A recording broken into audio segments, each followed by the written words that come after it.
Graph देखा था हमने। जीरोस तक हाँ तो जीरो। ग्राफ में एक्स एक्सिस पे जो पॉइंट्स काटते हैं ये सर जीरो पे जीरोस देते का हैं। ग्राफ देख लिया था। हाँ उसके उसके बाद नेक्स्ट टॉपिक जो है वो है relationship between zeros and coefficient of a polynomial. ठीक है, ये भी एक इम्पॉर्टेंट कॉन्सेप्ट है। आप देख सकते हो यहाँ पर, ये मैंने एनसीईआरटी से ही हेडिंग लिया हुआ है। पहले हम लोग बेसिक्स एनसीईआरटी कंप्लीट करेंगे, फिर उसके बाद कुछ एडवांस टॉपिक्स और एडवांस क्वेश्चंस करेंगे, मतलब थोड़े से डिफिकल्ट क्वेश्चंस करेंगे। लेकिन उससे पहले एनसीईआरटी को कंप्लीट करते हैं।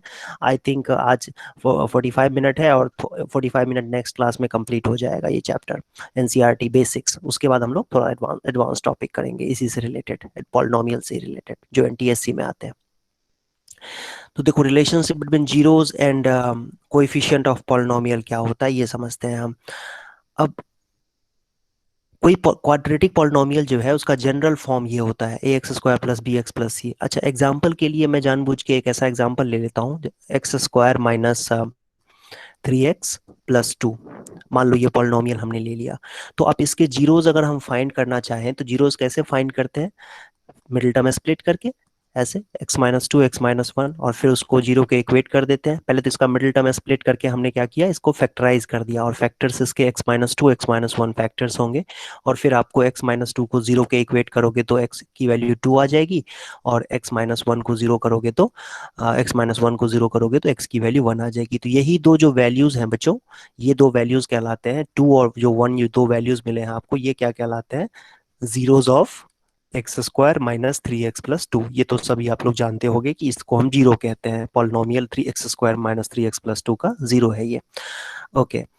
अच्छा, कभी कभी क्या होता है कि ये तो हमने इस पर्टिकुलर पॉलिनोमियल के लिए देखा हुआ है। अगर जनरल पॉलिनोमियल के लिए बात करें, जनरल पॉलिनोमियल से हमारा मतलब है A X square plus B X plus C. ठीक है, जो आपको ये दिख रहा होगा स्क्रीन पे, A X square plus B X plus सी।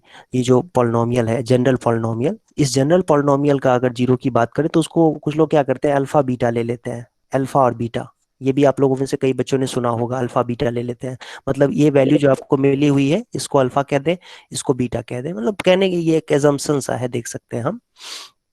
क्योंकि ये जनरल पॉलिनोमियल है तो इसका तो हमें जीरो एग्जैक्टली नहीं मालूम है इसकी तरह, इसके तो जीरो साफ साफ हमें पता है कि 2 और 1 है, लेकिन इसका तो हम नहीं कह सकते हैं एग्जैक्टली, क्योंकि सब कुछ एबीसी के टर्म में आएगा वैल्यू। तो इसीलिए उसको अल्फा और बीटा अज्यूम कर लेते हैं। और अल्फा, देखो ये लिखा भी हुआ है एनसीईआरटी में, मेरे ख्याल से ये बहुत अच्छे से एक्सप्लेन भी कर रखा है कि अल्फा बीटा क्या होता है। Alpha beta are Greek letters, alpha beta are Greek letters pronounced as alpha and beta respectively. We will use letter one more letter, gamma, pronounced as gamma, gamma gamma, gamma कह सकते हैं इसको। ठीक है, कुछ लोग इसको गेमा भी बोलते हैं, गामा, गामा, ये गामा कहलाता है, अल्फा बीटा गामा। तो ये जीरोस को रिप्रेजेंट करने के लिए ये इन लेटर्स को हम यूज करते हैं। तो जैसा हमने देखा कि भाई अगर हमारे पास कोई पॉलिनोमियल है एक्स स्क्वायर माइनस 3x+2, इसके जीरोस की अगर हम बात करें तो वो कैसे निकलेगा, मिडिल टर्म को स्प्लिट करके पहले फैक्टराइज करेंगे, और फैक्टराइज करने के बाद जो दो वैल्यूज मिलेंगे वही हमारे जीरोस कहलाएंगे। फॉर एग्जाम्पल इस केस में 2 और 1 जो है बेटा इसके जीरोस है, 2 और 1 इस पॉलिनोमियल के जीरोस है।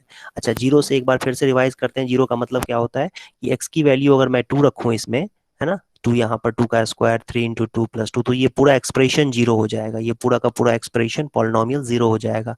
और 1 रखेंगे तो भी जीरो हो जाएगा। ठीक है, तो यही वैल्यूज जीरोस कहलाते हैं। अब इसमें देखने वाली बात यहाँ पर एक चीज ये है कि अगर इन दोनों वैल्यू को आप जोड़ो, ठीक है, 2 + 1, तो ये आपका देखोगे ध्यान से तो ये मिडिल टर्म है ना, minus middle term minus of middle term, और मतलब ऐसे कह सकते हैं यहाँ पर, एक सेकेंड, इसको आप ऐसे कह सकते हो कि जो जोड़ने पे जो रिजल्ट आता है वो क्या होता है, minus times coefficient of x divided by coefficient of X square के बराबर आ जाता है। ये ऐसा ऑब्जर्व किया गया। ठीक है, क्यों ऐसा होता है वो भी देखेंगे। अब देख सकते हो आप कि अगर minus times coefficient of x ले लो और कोई divided by coefficient of X square की वैल्यू निकालो, तो ये आपको दोनों जो अल्फा और बीटा है, जिसको एक्स को हमने, सॉरी यहाँ पर 2 को हमने अल्फा कह दिया और 1 को हमने बीटा कह दिया है, तो इन दोनों के सम के बराबर आता है। तो हम लोग यही कुछ सीखने वाले हैं यहाँ पर। तो मैं इसको पहले, देखो आप ये जीरोस कैसे निकालते हैं वो समझ में आ गया हमें, और सम ऑफ जीरो और प्रोडक्ट ऑफ जीरो क्या होता है वो हम समझने की कोशिश करते हैं। डायरेक्टली मेरे ख्याल से ये सिंपल एग्जांपल देने की जरूरत नहीं है, ये आप लोग समझ जाओगे आसानी से। मैं इसको जनरलाइज करके दिखाता हूँ आपको। देखो, जैसे कि X square plus B X plus C की बात करें अगर हम, हमें इसके जीरोस नहीं मालूम है, ध्यान से सुनना, हमें इसके जीरोस नहीं मालूम है। तो क्यों ना इसके जीरोस को अज्यूम कर लें। Let alpha and beta, alpha and beta are, ये एंड का सिंबल होता है, are zeros of A X square plus B X plus C. ठीक है जी, हमें जीरो यहाँ पर पता नहीं है क्या होगा। अच्छा, कुछ बच्चे कहेंगे हाँ हमें पता है माइनस बी प्लस माइनस, है ना। तो वो एक्चुअली वो मैं याद नहीं करना चाहता हूँ अभी, वो मैं अभी नहीं बताना चाहता हूँ। लेकिन एक सेकंड वो भी सोचो आपकी, अगर वो जीरोज आपको पता भी है, minus B plus minus under root B square minus 4ac/2 है, तो वो एबीसी के टर्म में आएगा। लेकिन हम लोग थोड़ा सा इसको सिंपल रखना चाहते हैं, इसीलिए मैंने अज्यूम कर लिया है कि इसके जीरोज अल्फा और बीटा है। ठीक है, तो अल्फा और बीटा अगर जीरोज है तो आप थोड़ा सा बैकग्राउंड में जाओ, पीछे जाओ, आपको समझ में आएगा कि भाई किसी भी पॉलिनोमियल का अल्फा अगर जीरो है ना, if alpha is zero, if alpha is zero, तो इसका मतलब हुआ कि x minus alpha is factor, x minus alpha is a factor. ठीक है, ये हमें पता होना चाहिए। मेरे ख्याल से ये चीज क्लियर है सबको, है ना, कि ये हम लोगों ने पास्ट में किया हुआ है ये ऐसा, कि अगर अल्फा अगर जीरो है तो एक्स माइनस अल्फा उसका फैक्टर हो जाएगा। अभी कैसे होगा तो दिखाता हूँ मैं, रुको एक एग्जांपल से आपको दिखा देता हूँ। X square minus x minus two है, इसको मिडिल टर्म से स्प्लिट करेंगे तो बेटा क्या आएगा, एक्स माइनस टू और एक्स प्लस वन। ठीक है, मिडिल टर्म में स्प्लिट कर दिया, ये आ गया। अब तुम इसको देख करके जीरो बता सकते हो ना क्या क्या होगा। इसके जीरोस क्या है, टू है और माइनस वन है, देख सकते हो ना बेटा यहाँ पे कि टू और माइनस वन इसके जीरोस है। तो टू जीरो है तो एक्स माइनस टू फैक्टर है कि नहीं है, देख पा रहे हो आप यहाँ पर, टू जीरो है तभी तो एक्स माइनस टू फैक्टर है, या यूं बोले कि एक्स माइनस टू फैक्टर है तभी तो टू इसका जीरो है। ठीक है, समझ सकते हो यहाँ से। ऐसे ही माइनस वन भी इसका जीरो होगा, तो माइनस वन जीरो है तो एक्स प्लस वन फैक्टर है। ठीक है, तो मतलब कहना ये कि भाई x minus two is a factor, जैसे ही हमने कह दिया कि x minus two is a factor, तो इसका सीधा सीधा मतलब ये हुआ कि two is a zero, two is a zero. ठीक है, या यूं कहें टू इज अ जीरो, तो इससे इंटरप्रेट ये किया जा सकता है कि x minus two is a factor. I hope clear है, ये आपको समझ में आया होगा। ठीक है, कि x माइनस टू क्योंकि इसका फैक्टर था, x square minus x minus two का एक फैक्टर है x माइनस टू, तो इसका मतलब ये हुआ कि टू उसका जीरो है ना। टू इसका जीरो होगा कि नहीं होगा, बिल्कुल होगा, टू जीरो होगा, दिख रहा है साफ साफ। लेकिन इससे इंटरप्रेट ये भी कर सकते हैं कि टू अगर जीरो है तो एक्स माइनस टू एक फैक्टर भी होगा उसका। ठीक है, और हाँ माइनस वन जीरो है इसलिए एक्स प्लस वन भी फैक्टर होगा इसका। तो हमने क्या समझा यहाँ पर, हमने क्या समझा यहाँ पर कि भाई अगर अल्फा इसका जीरो है, किसका, A X square plus B X plus C का, तो एक्स माइनस अल्फा क्या हो जाएगा बेटा, फैक्टर हो जाएगा। Similarly, similarly X minus beta भी एक फैक्टर होगा, X minus beta is also a factor, X minus beta भी इसका फैक्टर होगा। तो हम इसको, इस A X square plus B X plus C को देखो कैसे लिख सकते हैं, A X square plus B X plus C को हम ऐसे लिख सकते हैं, ए टाइम्स, ए क्यों ले लिया है, क्योंकि यहाँ पर कोइफिशिएंट है, ए एक्स स्क्वायर का कोइफिशिएंट है। और जब आप एक्स माइनस अल्फा और एक्स माइनस बीटा को अगर आप मल्टीप्लाई करते हो, बेटा एक बार बताओ कि x माइनस अल्फा और x माइनस बीटा को जब मल्टीप्लाई करोगे आप, तो आपके पास एक्स स्क्वायर का तो कोइफिशिएंट वन आएगा ना। ध्यान से, x माइनस अल्फा और x माइनस बीटा की मैं बात कर रहा हूँ, x माइनस अल्फा और x माइनस बीटा की मैं बात करूँ, तो अगर इसको मल्टीप्लाई करेंगे तो एक्स स्क्वायर का तो कोइफिशिएंट वन आया ना, बट यहाँ पर जो ओरिजिनल हमारे पास पॉलिनोमियल है उसका तो कोइफिशिएंट क्या है, a है, एक्स स्क्वायर का कोइफिशिएंट क्या है, a है। इसीलिए हमें क्या करना चाहिए, a को कॉमन ले लेते हैं और फिर उसके बाद उसके फैक्टर्स को लिख देते हैं। हमें तो जीरो से मतलब है खाली यहाँ पर, तो जीरो तो अल्फा और बीटा हमने अज्यूम कर रखा है ऊपर कि अल्फा और बीटा इसके जीरोज हैं। तो हम इस पॉलिनोमियल को जो कि A X square plus B X plus C है, उसको हम A times X minus alpha into X minus beta लिख सकते हैं। इसमें कोई इश्यू नहीं है, कुछ भी इसमें गलत नहीं है, परफेक्ट है ये। यहाँ पर ये मेरे ख्याल से समझ में आया सबको। सर वो अल्फा जो जो ए हमने कॉमन लिया है वो तो सबसे मल्टीप्लाई होगा ना। नहीं, कॉमन नहीं लिया है, ये कॉमन लेना इसको नहीं कहते हैं। मैं कह रहा हूं कि यहाँ पर कॉमन कॉमन लेंगे तो वो X square plus B by A X plus C by A हो जाएगा ना वो, है ना। कॉमन यस लेंगे, सर। अगर ये कॉमन लेंगे तो ये X square plus B by A X plus C by A होगा। मैंने कॉमन नहीं लिया है, मैं कह रहा हूं कि मैं इस पॉलिनोमियल को A X square plus B X plus C को अरेंज करके लिख रहा हूं। अच्छा, मैं इसको थोड़ा दूसरे तरीके से समझा देता हूँ, देखो ध्यान से देखो। मैं आपसे सबसे एक सर क्वेश्चन पूछ रहा हूँ। डिवाइड कर देंगे। क्या कह रहे हो, आवाज नहीं आई, आवाज साफ साफ नहीं आई। सर तीनों को ए से डिवाइड कर देंगे तो हो जाएगा। हाँ, तीनों को थोड़ा ए से तीनों का डिवाइड, हाँ तीनों लेकिन वो कुछ और पूछ रहा है, वो उसका क्वेश्चन कुछ और है। मैं आपको एक दूसरा एग्जांपल समझाता हूँ और बाकी बच्चों से मैं क्वेश्चन पूछता हूँ। बेटा एक बार बताओ, एक पॉलिनोमियल है, ठीक है, एक पॉलिनोमियल है, उस पॉलिनोमियल के दो मतलब 2 डिग्री का पॉलिनोमियल है, क्वाड्रेटिक पॉलिनोमियल है वो, ठीक है। क्वाड्रेटिक पॉलिनोमियल के जीरोस जो है 2 और 3 हैं, ठीक है। क्वाड्रेटिक पॉलिनोमियल है, उसके जीरोस 2 और 3 हैं।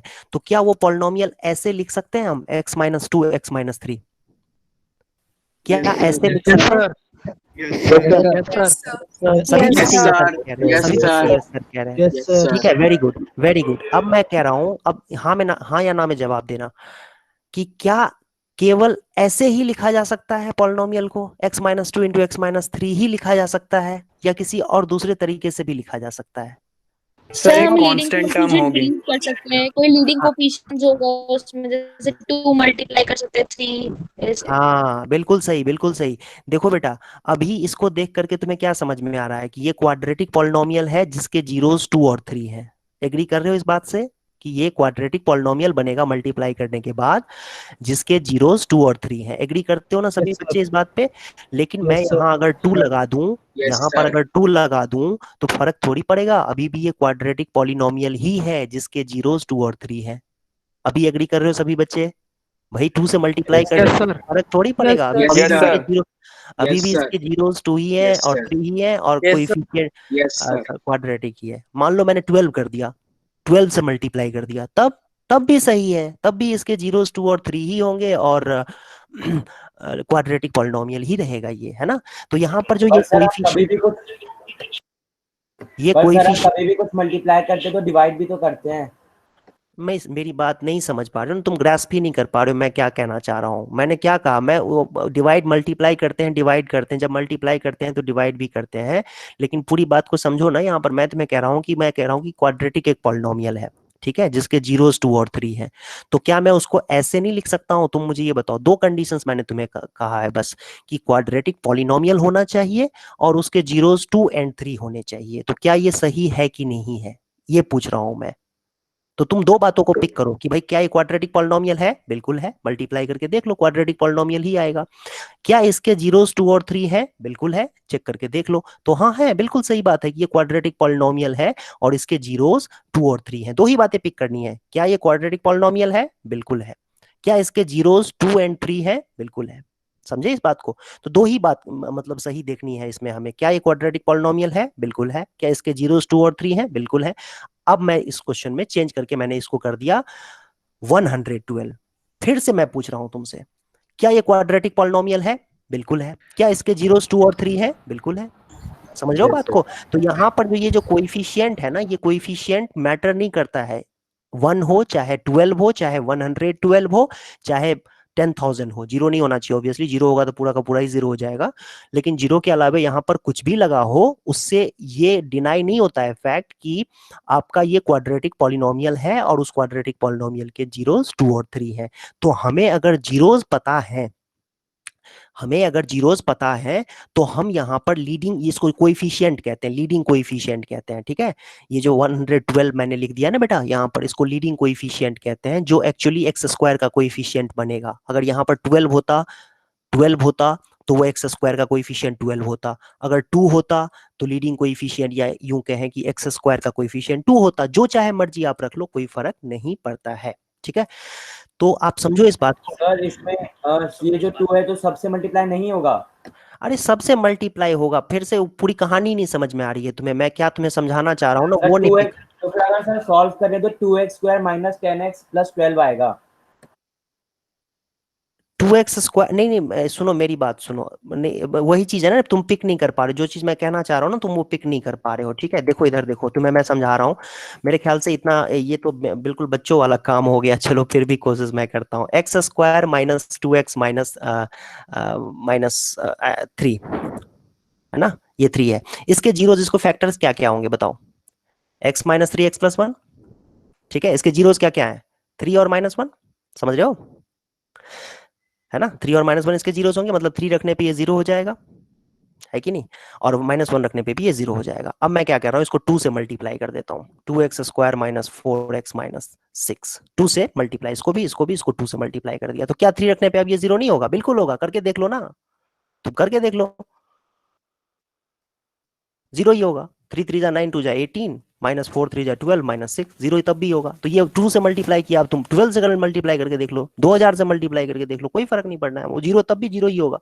ठीक है, तो बात समझना यहाँ पर ये था कि अगर हमारे पास हमारे पास ये है कि अगर जीरोज पता है हमें, है ना, अल्फा और बीटा जीरोज हैं, तो मैटर क्या करता है यहाँ पर, लीडिंग कोएफिशिएंट, क्योंकि यहाँ पर ए दिया हुआ है तो हमें यहाँ ए ही लेना पड़ेगा। अगर यहाँ पर कुछ नहीं होता तो फिर हम यहाँ पर कुछ और भी ले सकते थे। जीरो पता होने से खाली पॉलिनोमियल नहीं निकाला जा सकता है। अगर हमें 2 और मान लो कोई पॉलिनोमियल है जिसके जीरोज 2 और 1 दिए हुए हैं, तो x-2 और x-1 उसके फैक्टर्स होंगे, लेकिन यहाँ 2 लगा देंगे तो भी, 12 लगा देंगे तो भी, 312 लगा देंगे तो भी, सब पॉलिनोमियल सही है। ठीक है, सारे ही पॉलिनोमियल ट्रू है, करेक्ट है, वो सारे पॉलिनोमियल्स होंगे जिनके जीरोस 2 और 1 होंगे।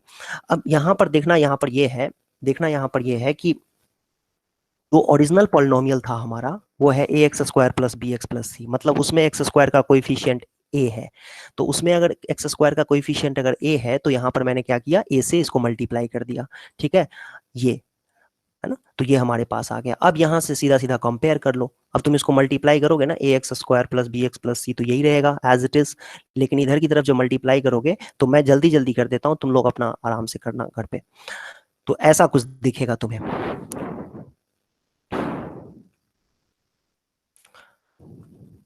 ऐसा कुछ दिखेगा। ठीक है, इस तरीके का कुछ दिखेगा। अब यहाँ से कंपेयर होगा, कंपैरिजन करेंगे, क्योंकि ये दोनों सेम पॉलिनोमियल को रिप्रेजेंट कर रहे हैं, तो कंपेयर करेंगे तो ये तो इसके बराबर ही है, तो कोई इशू ही नहीं है, बट ये वाला इसके पार्ट बराबर हो जाएगा। और इन दोनों को बराबर अगर हम करते हैं, हालांकि शॉर्टकट तरीका ये भी था कि इसको दोनों तरफ ए से डिवाइड कर देंगे तो ज़्यादा अच्छा रहता, तो ज़्यादा मेरे ख्याल से अच्छा रहता, वही कर दें क्या, नहीं तो बच्चों कंफ्यूज हो जाएंगे, कुछ बच्चे कंफ्यूज हो जाएंगे इसमें। ऐसा करते हैं, थ्रू आउट ए से डिवाइड कर दो, डिवाइडेड बाई ए, और यहाँ भी डिवाइड बाई ए, तो इससे आपको मिलेगा x² प्लस, क्योंकि a से a कैंसिल हो गया, फिर मिलेगा आपको b by A X plus c by A equal to a से a कैंसिल हो चुका है। अब इसको मल्टीप्लाई करना है तो ये आ जाएगा x² minus alpha plus beta times x plus alpha beta. अब यहाँ से कंपेयर करेंगे तो इसको इसके साथ कंपेयर करना होगा, क्योंकि x² तो x² के बराबर ही होता है, तो कोई इसमें कंपैरिजन वाली बात ही नहीं है, बट x वाला टर्म जो है वो x वाले टर्म के बराबर होगा। तो यहाँ से देखो कंपेयर करके अल्फा प्लस बीटा की value minus b by A आ जाएगी, दिख रहा है ना, minus alpha plus beta A plus B है, मतलब minus of alpha plus beta B by A है यहाँ पे इनफैक्ट, तो अल्फा प्लस बीटा कितना हो जाएगा, माइनस बी बाई ए हो जाएगा। ठीक, और अल्फा इंटू बीटा की वैल्यू क्या होगी, अल्फा इंटू बीटा की वैल्यू क्या होगी, कंपेयर करो, देखो ध्यान से, यहाँ पर इसका इसके साथ कंपेयर होगा, कंपैरिजन करेंगे, अल्फा इंटू बीटा किसके बराबर होगा बेटा, अल्फा इंटू बीटा हो जाएगा सी बाई ए के बराबर। तो हमने यहाँ पर ये सीखा है बेटा कि अगर आपको quadratic polynomial ax² plus bx plus c दिया हुआ है और उसके जीरोज अल्फा और बीटा है, ठीक है, तो आप उसको a times x minus alpha into X minus beta लिख सकते हो। ठीक है, a times x minus alpha x minus beta लिख सकते हो। और उसके बाद आप क्या करोगे कि कंपेयर कर दोगे, तो अल्फा प्लस बीटा की value minus b by A आ जाएगी, और अल्फा बीटा की वैल्यू जो है वो c बाई ए के बराबर आ जाएगी। ठीक है, तो इससे हमें ये समझ में आया है कि अगर हमें क्वाड्रेटिक पॉलिनोमियल दिया हुआ है और उसके जीरोज का सम निकालना है, तो ये उसका सम होगा, alpha plus beta minus B by A, और माइनस बी बाई ए को अगर हम देखें तो अब यहाँ पर जंप करते हैं एक बार, देखो तो मैं ये रेड पेन से लिख रहा हूँ, एक मिनट,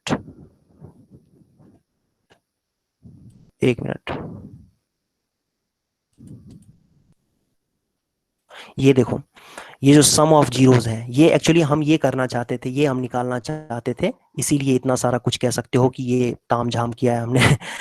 सम ऑफ जीरोज निकालना चाहते थे कि अगर कोई क्वाड्रेटिक पॉलिनोमियल हमारा x² प्लस bx प्लस ये क्वाड्रेटिक पॉलिनोमियल है अगर, तो उसके जीरोज अगर अल्फा और बीटा जीरोज हैं, तो अल्फा प्लस बीटा की value minus B by A होती है। That means minus of coefficient of x क्या है बेटा, b, है ना। तो minus times coefficient of X minus B by A, और ए एक्स स्क्वायर का कोइफिशिएंट ऑफ एक्स स्क्वायर होता है। तो ये इतना ही सिंपल है आपके लिए। और प्रोडक्ट ऑफ जीरोस की बात करें तो वो अल्फा बीटा होता है और वो सी बाई ए के बराबर होगा, मतलब constant term divided by leading coefficient. तो ये बहुत ही सिंपल सा एक कॉन्सेप्ट था जिसमें कि हमने क्या सीखा कि अगर हमें अल्फा और बीटा जीरोस दिए हुए हैं इस क्वाड्रेटिक पॉलिनोमियल के X square plus B X plus C के, तो हम सीधा सीधा अल्फा प्लस बीटा और अल्फा बीटा ये दो चीजें हम बहुत आसानी से निकाल सकते हैं। अल्फा प्लस बीटा और अल्फा इंटू बीटा की वैल्यू जो है ये बहुत ही आसानी से निकाला जा सकता है। इसमें हमें यही सीखना था। माइक बेटा स्विच ऑफ कर लो, माइक ऑफ कर लो बेटा, आवाज आ रही है। ठीक है, प्रोडक्ट ऑफ जीरो क्या होगा, अल्फा बीटा, जो कि सी बाई ए के बराबर होगा, that means constant term divide by coefficient of X square. तो ये आपका ये चीज दो चीजें सिखाने के लिए हमने इतना सारा कुछ किया था। अब जैसे एक एग्जांपल मैं खुद से ही कर देता हूँ, फिर आपको एग्जांपल दूंगा करने के लिए। जैसे एग्जांपल के लिए if alpha beta are zeros of, ये तो तुम लोगों ने 9th क्लास में भी किया होगा, zeros of X square minus X plus 1, then find, ये -1 कर देता हूं, है ना, then find alpha plus beta, दूसरी वैल्यू है अल्फा बीटा, और तीसरी वैल्यू है 1 by alpha plus 1 by beta. एक और लिख लेते हैं, चौथी वैल्यू है alpha square plus beta square की वैल्यू निकालनी है। ठीक है, तो ये देखते हैं, ये आपको देखो ये क्वेश्चन दिया हुआ है और इसमें आपको सॉल्व करना है। तो सभी बच्चों को क्वेश्चन समझ में आया कि क्या दिया हुआ है, क्या करना है हमें? आई होप क्लियर है ये सभी बच्चों के लिए, है ना? Yes sir. हाँ, तो आप देखो इसका एक मिनट, जल्दी जल्दी मैं इसका सॉल्यूशन लिख देता हूँ। जैसे ही बेटा x square minus X plus 1 की के जीरोस अल्फा और बीटा दे दिया गया है, तो यहाँ से आप ना फटाफट अल्फा प्लस बीटा की वैल्यू आप लिख सकते हो माइनस बी बाई ए, मतलब minus times coefficient of x divided by coefficient of X square, ध्यान से देखना, कोएफिशिएंट ऑफ एक्स क्या है, माइनस का साइन तो रहेगा ही, बट माइनस का साइन तो रहेगा ही, कोएफिशिएंट ऑफ एक्स क्या है, ध्यान से देखो बेटा, क्या है, -1 अपॉन में कोएफिशिएंट ऑफ एक्स स्क्वायर क्या है, ध्यान से देखो यहाँ पे क्या है यहाँ पर 1। ठीक है, तो 1, तो फाइनली क्या आ गया, अल्फा प्लस बीटा की वैल्यू क्या आ गई, अल्फा प्लस बीटा की वैल्यू 1 आ गई। अल्फा इंटू बीटा होता है कांस्टेंट टर्म, सी बाई ए होता है, लेकिन मैं इसको जानबूझ के ऐसे लिख रहा हूँ ताकि आप लोगों को तरीका ये पता होना चाहिए कि कांस्टेंट टर्म लिया जाता है, ये वाला टर्म लेंगे और कोएफिशिएंट ऑफ एक्स स्क्वायर लेंगे। ठीक है, तो कोएफिशिएंट ऑफ एक्स स्क्वायर तो बहुत आसानी से निकल के आ गया, कांस्टेंट टर्म तो साफ साफ दिख रहा है कि 1 है, और एक्स स्क्वायर का कोएफिशिएंट भी क्या है, 1 है, तो 1 आ गया। तो अल्फा प्लस बीटा भी 1 आया और अल्फा इंटू बीटा भी 1 आया, कोइंसिडेंटली दोनों वैल्यूज बराबर आ रहे हैं, तो उससे हमें क्या करना है, ठीक है, आने दो। अब आते हैं क्वेश्चन के ऊपर। तो क्वेश्चन पहला था अल्फा प्लस बीटा निकालना, तो अल्फा प्लस बीटा तो सर अल्फा बीटा से -1 आएगा। अल्फा बीटा -1 नहीं आएगा, अल्फा बीटा 1 ही आएगा, ध्यान से देखो। सर कांस्टेंट टर्म -1 लिया है ना।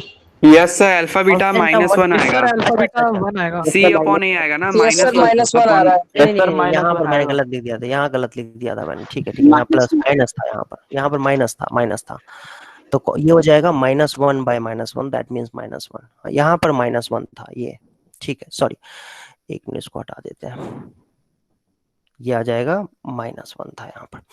अल्फा प्लस बीटा की वैल्यू 1 आ गई और अल्फा बीटा की वैल्यू -1 आ गई, है ना।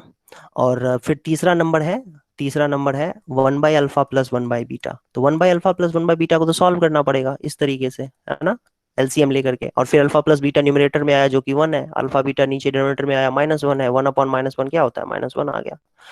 चौथा है alpha square plus beta square, तो बेटा alpha square plus beta square को अगर मैं alpha plus beta whole square -2 alpha beta लिख दूं तो कोई दिक्कत नहीं ना, ऐसा आइडेंटिटी होती है ना बेटा, ये एक alpha square plus beta square की आइडेंटिटी होती है alpha plus beta whole square -2 alpha beta. हाँ, अब अल्फा प्लस बीटा की वैल्यू आपको पता है क्या है, अल्फा प्लस बीटा बेटा 1, और 1 का स्क्वायर करेंगे तो क्या आएगा, 1 ही आएगा, और -2 इंटू अल्फा बीटा की वैल्यू क्या है, -1, तो -1 रख दो इसकी जगह, सर 3 आ रहा है। हाँ, तो 1 + 2 = 3। तो ये समझ में आया ना सबको कि आसान सा है ये, है ना, इस तरीके से आप आसानी से निकाल सकते हो। तो आई होप ये क्लियर है ये। अब एक एग्जांपल आप लोग करोगे, आपको एक एग्जांपल दे रहा हूँ, आप लोग करो। ओके, एक मिनट एक मिनट, तो मिटा देते हैं।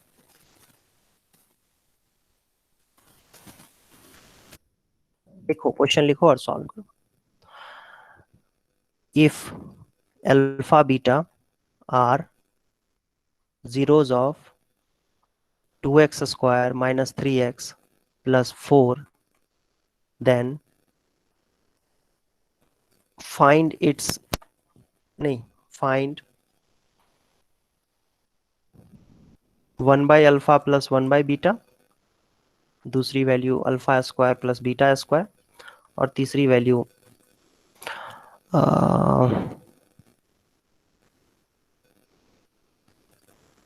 अल्फा माइनस बीटा, नहीं अल्फा क्यूब, रुक जाओ रुक जाओ रुक जाओ, alpha square plus beta square लिख दिया, और उसके बाद alpha power 4 plus beta power 4।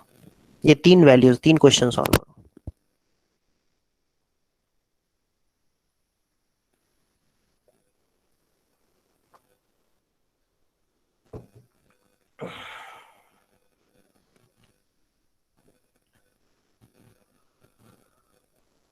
Sir first की वैल्यू 3/4 आ रही है।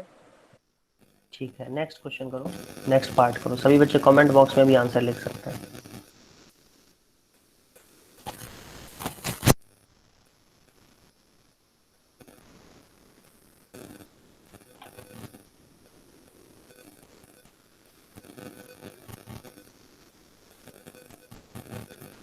थ्री बाई फोर माइनस 7/4 कह रहा है उत्तर।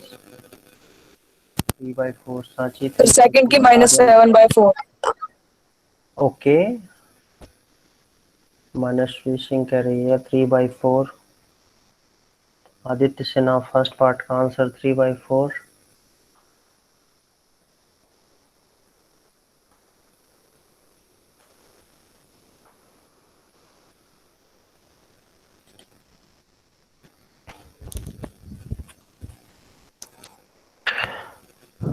सबसे पहले तो इसमें अल्फा और बीटा की वैल्यू निकालते, सॉरी अल्फा प्लस बीटा की वैल्यू निकालते हैं।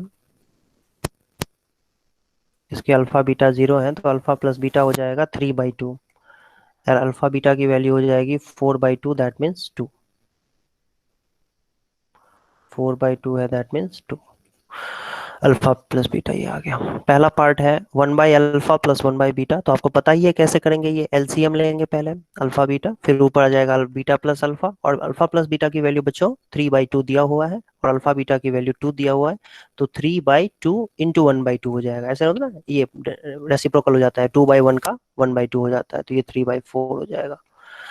सेकेंड पार्ट है इसका alpha square plus beta square, तो ये आपको पता ही है कैसे करते हैं। अल्फा प्लस बीटा का whole square minus 2 alpha beta लिख देते हैं। ये आइडेंटिटी होती है जो आपने 9th क्लास में पढ़ी होगी। तो इसमें अल्फा प्लस बीटा की तो वैल्यू आपको मालूम ही है कितना है। अल्फा प्लस बीटा की वैल्यू है 3/2। 3/2 का स्क्वायर करेंगे तो 9/4 हो जाएगा, माइनस 2 अल्फा बीटा, तो 2 अल्फा बीटा मतलब 2 2 जा 4, तो एलसीएम लेंगे तो 4 आएगा, फिर 9 माइनस 16 तो -7/4 हो जाएगा। तो ये दूसरा पार्ट भी आ गया। ठीक है जी, दूसरा पार्ट आ गया। फिर अब तीसरा पार्ट करते हैं। तीसरा पार्ट है alpha power 4 plus beta power 4, है ना। तो ये alpha square plus beta square जो आपके पास बेटा ये आया है ना 7/4 -7/4, इसी का स्क्वायर कर दो दोनों साइड में, तो alpha power 4 plus beta power 4 plus 2 alpha square beta square कर देंगे, होल स्क्वायर कर दिया both sides, squaring both sides, तो 49/16 हो जाएगा। और आपके पास ये वैल्यू तो फाइंड आउट करनी है, alpha power 4 plus beta power 4 तो फाइंड आउट करनी है, लेकिन अल्फा स्क्वायर बीटा स्क्वायर को क्या लिख सकते हैं, अल्फा बीटा का whole square. Alpha square beta square को क्या लिख सकते हैं, अल्फा बीटा का होल स्क्वायर। और अल्फा बीटा कितना है बच्चों मेरे, देखो ध्यान से, 2 है, तो 2 का स्क्वायर करेंगे तो कितना हो जाएगा, 4 हो जाएगा। तो alpha power 4 plus beta power 4 तो छोड़ देंगे ऐसे ही यहाँ पर जो एज इट इज, क्यों, क्योंकि ये तो हमें फाइंड आउट ही करना है। लेकिन ये 2 टाइम्स जो है बेटा, देखो ध्यान से, alpha square beta square, alpha square beta square क्या हो जाएगा, 2 का स्क्वायर, क्योंकि अल्फा बीटा 2 है, इज इक्वल टू 49/16, है ना। और फिर इसके बाद alpha power 4 plus beta power 4 की वैल्यू आप निकाल लोगे। कैसे निकलेगा ये, 49/16 तो इधर ही है, ये 2 2 जा 4 और 4 2 जा 8 उधर जाके माइनस हो जाएगा। तो alpha power 4 plus beta power 4 की जो वैल्यू है बच्चों, ध्यान से अगर आप देखो तो आपको दिखेगा सर -39/16 है।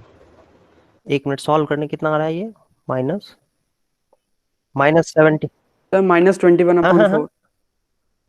सर -79/16 है। हाँ, -79/16 आएगा। Alpha power 4 plus beta power 4 की वैल्यू -79/16 आएगा। कैलकुलेशन है, बस आगे जोड़ना घटाना है, वो चीज़ तो आप खुद भी कर सकते हो। समझना यहाँ पर ये था कि alpha square plus beta square की जो वैल्यू हम लोगों ने सेकंड पार्ट में निकाला है ना, उसमें क्या करेंगे, alpha square plus beta square की वैल्यू जो -7/4 आ रही है, उसको हमने दोनों साइड में स्क्वायर कर दिया, और दोनों साइड में स्क्वायर करने के बाद alpha 2 alpha square beta square की जगह पे उसकी वैल्यू रख दी है हमने, क्योंकि अल्फा बीटा हमें मालूम है 2 है, तो अल्फा स्क्वायर बीटा स्क्वायर 4 हो जाएगा। वो वैल्यू रखने के बाद कैलकुलेशन किया है, कैलकुलेशन तो आप खुद से भी समझ सकते हो, खुद से भी कर सकते हो। तो ये आपके पास फाइनल आंसर आ जाएगा 79/-16। तो यही आंसर है, alpha power 4 plus beta power 4 की यही वैल्यू है। तो ये था आपका कॉन्सेप्ट जीरोस और उसके बीच में रिलेशन क्वाड्रेटिक पॉलिनोमियल के लिए। आई होप किसी को कोई डाउट नहीं है कोई डाउट किसी को?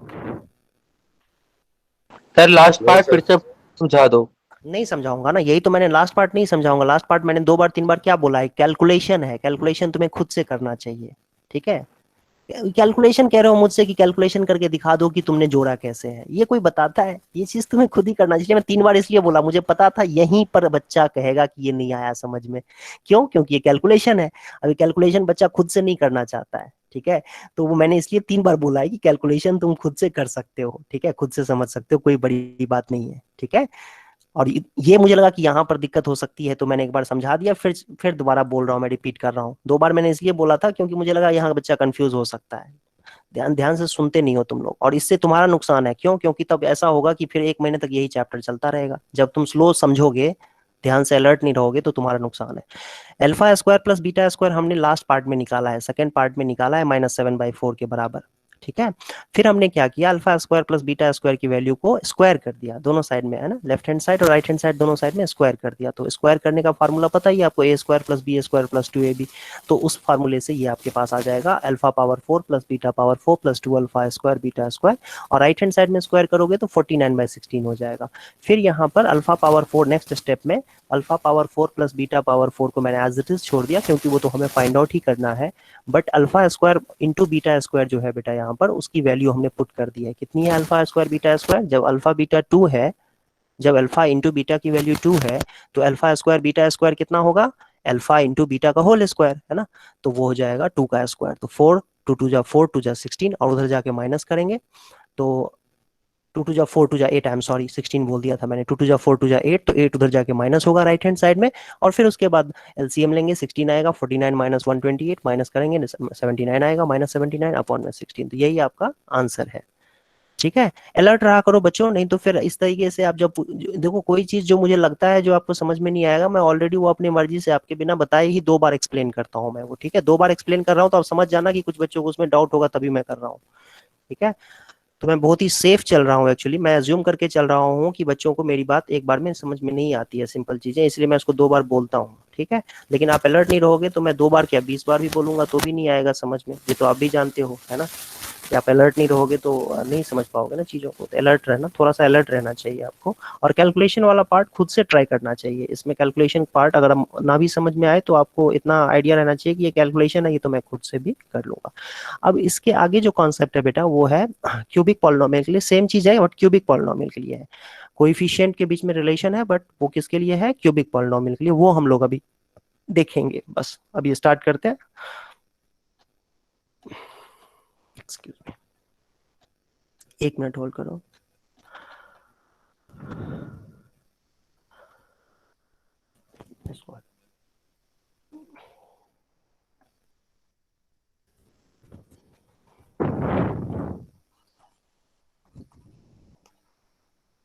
Relation between zeros and coefficients of cubic polynomial ax cube plus bx square plus cx plus d. A is not equal to 0. ये आपका स्टैंडर्ड पॉलिनोमियल होता है, ये सबको पता होगा, A X cube plus B X square plus C X plus D, ये आपका ये क्यूबिक पॉलिनोमियल है और ये स्टैंडर्ड पॉलिनोमियल कहलाता है। इसमें ए जीरो नहीं होना चाहिए, तो आपके पास जो ये पॉलिनोमियल है वो एक क्यूबिक पॉलिनोमियल को रिप्रेजेंट करेगा। और क्यूबिक पॉलिनोमियल के मैक्सिमम 3 जीरो हो सकते हैं, तो हम लोग मैक्सिमम वाला केस ही लेकर के इसको प्रोसीड करेंगे, सॉल्व करेंगे आगे। तो एक सेकेंड के लिए अब एज्यूम करना पड़ेगा, let alpha beta and gamma are zeros of ax cube plus bx square plus cx plus d, bx square plus cx plus d। इसके जीरोस को हमने अल्फा बीटा और गामा अज्यूम कर लिया, इसके जीरोस की, इस पॉलिनोमियल के जीरोस को। तो बच्चों कंपेयर करेंगे तो देखो क्या होगा। हमने क्या सीखा था अभी अभी थोड़ी देर पहले क्वाड्रेटिक के केस में, क्वाड्रेटिक के केस में हमने ये सीखा था कि भाई इसको ना अगर अल्फा अगर जीरो है तो एक्स माइनस अल्फा उसका फैक्टर होगा, है ना। बीटा अगर जीरो है तो एक्स माइनस बीटा उसका जीरो होगा, और गामा अगर जीरो है तो एक्स माइनस गामा भी उसका एक फैक्टर होगा, है ना। अल्फा अगर जीरो है तो एक्स माइनस अल्फा फैक्टर होगा, बीटा अगर जीरो है तो एक्स माइनस बीटा उसका फैक्टर होगा, और गामा अगर जीरो है तो एक्स माइनस गामा उसका एक फैक्टर होगा। और क्योंकि इसका लीडिंग कोएफिशिएंट ए है, इसलिए हमने इसका भी लीडिंग कोएफिशिएंट ए ही ले लिया और दोनों साइड में इक्वेट कर देंगे। इनफैक्ट दोनों साइड में ए से डिवाइड कर देंगे। तो दोनों साइड में ए से डिवाइड करोगे बेटा, देखो ध्यान से क्या होगा, जब आप इधर ए से डिवाइड करोगे तो ये तो ए से ए कैंसिल होकर 1 बन जाएगा, बट यहाँ पर ए से डिवाइड करेंगे तो ए होगा, फिर अगले वाले में क्या होगा, सी बाय ए, अगले वाले में क्या होगा, डी बाय ए। और जब इधर ए से डिवाइड करेंगे, भाई ये तो अकेला ए है ना, मल्टीप्लाई हो रखा है ना सबके साथ, तो ए से ए कैंसिल आउट हो जाएगा, और आपके पास जो बचेगा वो होगा X minus alpha x minus beta into X minus gamma. तो देखो उसको लिखते कैसे हैं, उसको इस तरीके से लिखा जाएगा, x cube minus alpha plus beta plus gamma into x square plus alpha beta beta gamma gamma alpha. मैं आपको ये अभी अभी फिलहाल के लिए आप लोग अभी इसको समझ लो, मैं इसको एक्सप्लेन करता हूँ थोड़ा डिटेल में, ये कैसे मैंने शॉर्टकट मल्टीप्लाई कर दिया, अगर कुछ बच्चों को नहीं आया है समझ में तो कैसे डायरेक्ट मल्टीप्लाई कर दिया इतनी जल्दी। ये तरीका होता है मल्टीप्लाई करने का, शॉर्टकट है एक तरीके से। अगर आपको ना ये इस तरीके से फैक्टर्स दिए हुए हैं, फैक्टर्स क्या क्या दिए हुए हैं बच्चों, x minus alpha x minus beta और एक्स माइनस गामा, तो इसको मल्टीप्लाई करने का शॉर्टकट ये है कि पहले तो एक्स को 3 बार मल्टीप्लाई करके रख दो, एक्स क्यूब, फिर उसके बाद माइनस का साइन रखो, क्योंकि तीनों में माइनस का साइन है, तीनों में माइनस का साइन है इसलिए माइनस का साइन रख दिया, और फिर तीनों को अल्फा बीटा और गामा जोड़ दो, तीनों को जोड़ दो, और पावर जो है ना वो एक एक्स क्यूब से एक पावर कम कर दो, दैट मीन्स एक्स स्क्वायर कर दो। पहले तो एक एक लेकर के जोड़ दो, अल्फा को एक बार, बीटा को एक बार और गामा को एक बार लेकर के जोड़ दो और एक्स स्क्वायर लिख दो। ठीक है जी।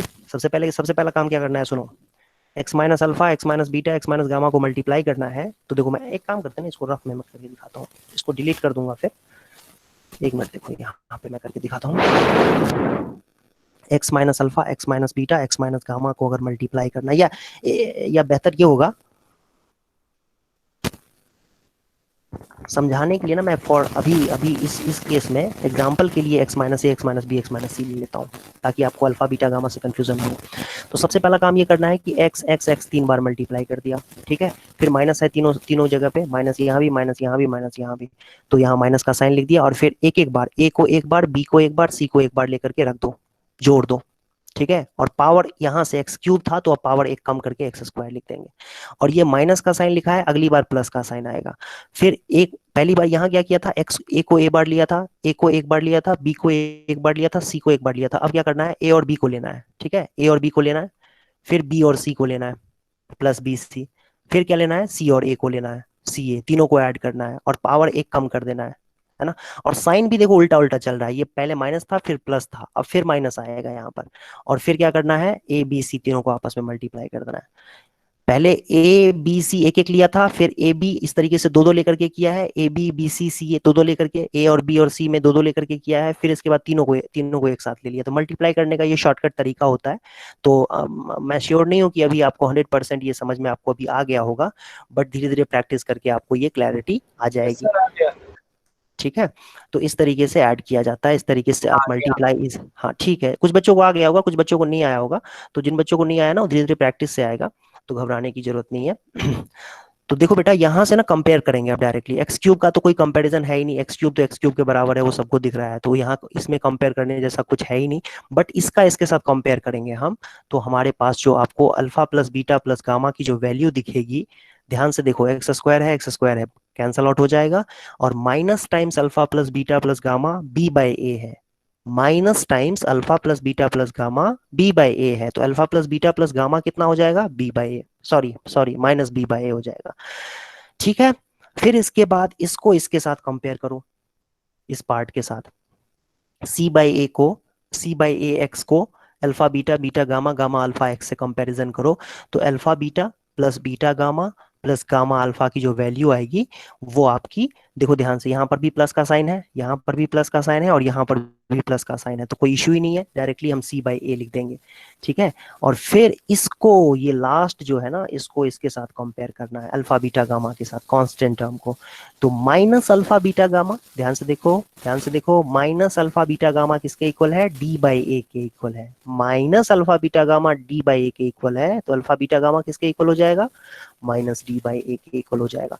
तो यही तीन चीजें आपको इसमें निकालनी है। क्वाड्रेटिक पॉलिनोमियल में दो चीजें निकालनी थी, अल्फा प्लस बीटा और अल्फा इंटू बीटा, दो चीजें, अल्फा प्लस बीटा और अल्फा इंटू बीटा। यहाँ तीन चीजें निकालनी होती है, इनफैक्ट तीन चीजें निकालनी नहीं होती है, तीन चीजें निकल के आती है कि भाई एक तो सम ऑफ जीरोस, इसको क्या बोलते हैं बेटा, सम ऑफ, इसको क्या बोलते हैं, सम ऑफ जीरोस, इसको बोलते हैं sum of product of zeros, sum of product of zeros taken two at a time, taken two at a time, मतलब ये कि जीरोस को दो दो बार लेकर के, दो दो जीरोस को लेके मल्टीप्लाई कर दिया और फिर जोड़ दिया, sum of product of zeros taken two at a time. ठीक है, मतलब कि दो दो जीरोस को मल्टीप्लाई कर दिया और फिर उनको आपस में जोड़ दिया, है ना। अब दो दो लेंगे तो ऑब्वियसली एक बार अल्फा बीटा लेंगे, तो एक बार बीटा गामा लेंगे, एक बार अल्फा गामा लेंगे, बस बात खत्म। और ये है, ये क्या कहलाता है, प्रोडक्ट ऑफ जीरोस, ये क्या कहलाता है बच्चों, प्रोडक्ट ऑफ जीरोस। ठीक है, तो ये आपका क्वाड्रेटिक सॉरी क्यूबिक पॉलिनोमियल था, A X cube plus B X square plus C X plus D, और इसके लिए आपके पास ये तीन रिजल्ट्स आए हैं, alpha plus beta plus gamma, alpha beta beta gamma gamma alpha की वैल्यू सी बाई ए, और अल्फा बीटा गामा की वैल्यू। इसमें नोटिस ये करो बच्चों, ध्यान से आप देखोगे तो आपको इसमें पैटर्न दिखेगा, जब भी हम alpha plus beta plus gamma plus करके निकालते हैं, सम ऑफ रूट्स निकालते हैं, तो वो यहां से स्टार्ट होता है ना। एक मैं रुको, इसमें मैं एक्सप्लेन करता हूँ, एक मिनट होल्ड करना बेटा, एक मिनट होल्ड करना, ठीक है।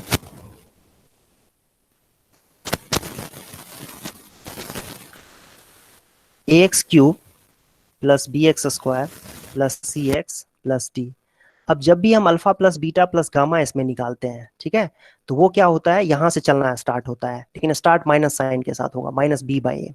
ठीक है, फिर आता है बारी इसकी, फिर इसकी बारी आती है alpha beta beta gamma gamma alpha की, तो इसके बाद इसकी बात आएगी। ठीक है, सी बाई ए लेंगे, ये ए तो सब में डिनोमिनेटर में होता है, ठीक है, लेकिन साइन भी चेंज होता रहता है। साइन चेंज क्या होता है कि अल्फा प्लस बीटा में माइनस से स्टार्ट होगा, तो माइनस के बाद प्लस आएगा, यहाँ पर लिखने की जरूरत नहीं है, प्लस ही होता है, सी बाई ए, प्लस लिखने की जरूरत नहीं होती है। फिर इसके बाद आएगा, है ना, इसकी बारी, इसकी और इसकी बारी आएगी, ए नीचे तो यही रहना है, तो है ना, तो डी बाई ए, तो अल्फा बीटा गामा जो है बेटा ये किसके बराबर हो जाएगा, minus D by A. Minus क्यों, क्योंकि पहले माइनस था, फिर प्लस था, तो फिर माइनस आया, और आगे कहीं होगा तो फिर से प्लस आएगा, ये साइन ऑल्टरनेट चलता है। और ये कैसे बनता है, ये पैटर्न तो हमने देख लिया किस तरीके से आता है, क्योंकि x minus alpha x minus beta x minus gamma को मल्टीप्लाई करने की वजह से ये साइन जो है ना ऑल्टरनेट होते होते जा रहे हैं, इसलिए ऐसा होता है। तो आप इसको इस तरीके से याद रख सकते हो कि जो, अच्छा इस चीज को आप ऐसे भी लिख सकते हो, minus times coefficient of X square, coefficient of X square by coefficient, leading coefficient, leading coefficient का मतलब coefficient of x cube, leading coefficients, leading coefficient. I hope ये समझ में आया होगा, लीडिंग कोएफिशिएंट, इसको क्या लिख सकते हैं, coefficient of x divide by leading coefficient. I hope बच्चों ये क्लियर है। इसको क्या बोलेंगे बेटा, constant term divided by leading coefficient, constant leading coefficient.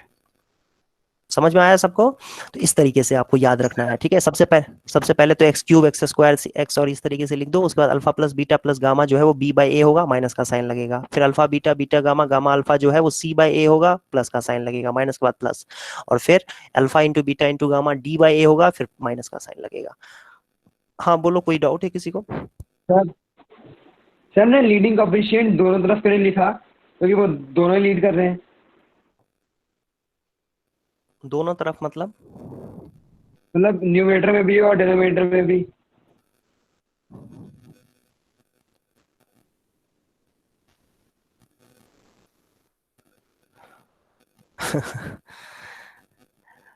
किसी के पास है भाई इसका जवाब तो बता दो। लिख सकते हैं ना, वैसे गलत तो नहीं होगा ना? तुमने जो वो क्वेश्चन लीडिंग पूछा है ना कोफिशिएंट वो पूरे एब्सर्ड पॉलिनोमियल क्वेश्चन का है, है। उसका कोई जवाब ही नहीं है। इसलिए मैं चुप हूं तब से, इसका कोई जवाब ही नहीं है मेरे पास, है ना। इसके लिए मुझे पीएचडी करनी पड़ेगी तब जाके मेरे पास जवाब आएगा। लीडिंग कोएफिशिएंट कहते हैं एक्स क्यूब के कोएफिशिएंट को। देखो एक्स क्यूब का जो कोएफिशिएंट है ना वो कहलाता है लीडिंग कोएफिशिएंट। तो लीडिंग कोएफिशिएंट यहाँ पर क्या है, ए है। ए ही लीडिंग कोएफिशिएंट है, लीडिंग कोएफिशिएंट बी नहीं है, सी नहीं है, डी नहीं है। लीडिंग कोएफिशिएंट ए है। ए को लीडिंग कोएफिशिएंट कहा जाता है। जो सबसे कह सकते हैं डिग्री वाला टर्म होता है ना, ये एक्स क्यूब, एक्स क्यूब का जो कोएफिशिएंट होता है उसको लीडिंग टर्म कहते हैं, सॉरी लीडिंग टर्म कहते हैं। ये वाला टर्म लीडिंग टर्म है। और ए को लीडिंग कोएफिशिएंट कहा जाता है। तो मैंने ए को जस्ट लीडिंग कोएफिशिएंट लिख दिया है। मैं चाहता तो यहाँ पर कोएफिशिएंट ऑफ एक्स क्यूब भी लिख सकता था, लीडिंग कोएफिशिएंट की जगह पे कोएफिशिएंट ऑफ एक्स क्यूब भी लिख सकता था। तो आई होप ये क्लियर हो गया होगा डाउट तुम्हारा। ऊपर जो है वो कोएफिशिएंट ऑफ एक्स स्क्वायर है, तो वो दो चीजें अलग अलग है ना। कोएफिशिएंट ऑफ एक्स स्क्वायर है न्यूमरेटर में, तो वो और ये दोनों सेम कैसे हो जाएंगे कि मैं उसको लिख दूं, है ना, अलग अलग चीजें। सर 45 मिनट हो गए। हाँ 45 मिनट हो गए हैं, ठीक है। एक एग्जाम्पल करते हैं उसके बाद हम लोग मैट करेंगे। 5 मिनट रुक जाओ, और 5 मिनट और रुक जाओ। ये हम लोग एक एग्जाम्पल कर लेते हैं, फिर उसके बाद क्वेश्चन करेंगे। एक एग्जाम्पल इसके ऊपर कर लेते हैं और फिर उसके बाद हम लोग मैट करेंगे। और मैट में तो वैसे करने लायक कुछ नहीं। मैट मैट के लिए इतना एक्साइटमेंट क्यों, एक्साइटेड नहीं होना चाहिए मेरे ख्याल से तुम लोगों को, क्योंकि मैट तो तुम लोगों को खुद ही करना है, ठीक है। सर मैट के लिए प्रैक्टिस के लिए हमें डीपीपीस मिलेंगी? डीपीपी मिलेगी, मॉड्यूल भी मिलेगी। Okay sir. Find alpha sir जो 9th क्लास में मिली थी वही वाली मिलेगी या 10th में अलग मिलेगी? 10th की अलग मिलेगी। वो सेम ही है, दोनों सेम ही है लगभग। एक मिनट रुक जाओ, ये ना सब पर वो वाली तो हो गई है सारी तो। थोड़ा सा मतलब एडवांस क्वेश्चन थोड़ी सी डिफरेंट है, बस वही है, और कुछ खास नहीं है। टॉपिक सेम ही है दोनों में, बस क्वेश्चन का थोड़ा सा डिफरेंस होगा बस।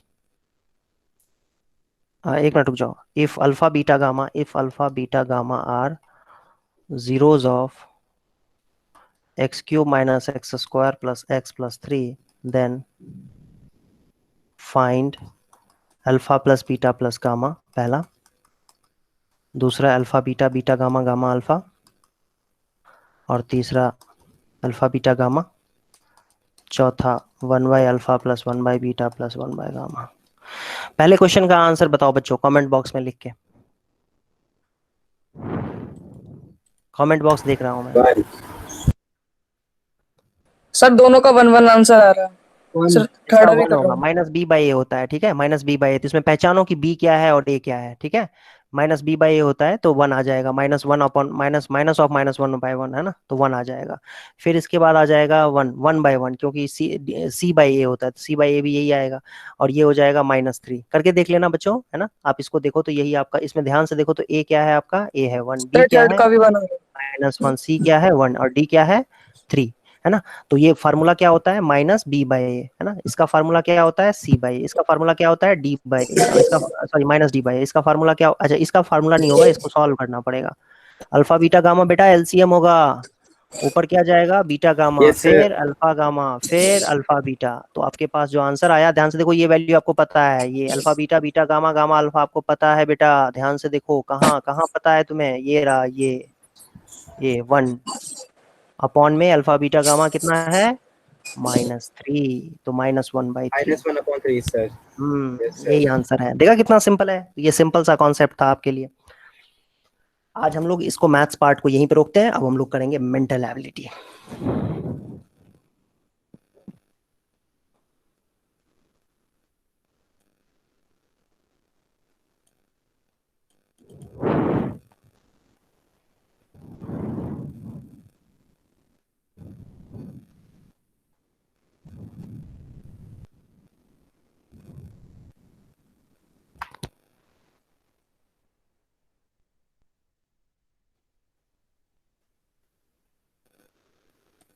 एक मिनट वेट करेंगे आप लोग।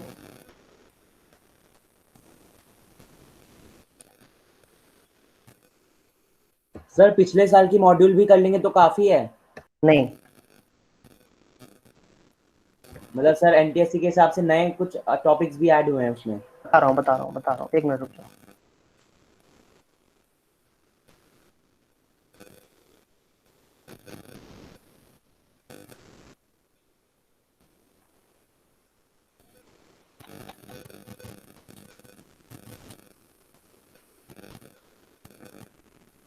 एक मिनट होल्ड करना बच्चों, अभी मैं आपको बता रहा हूँ।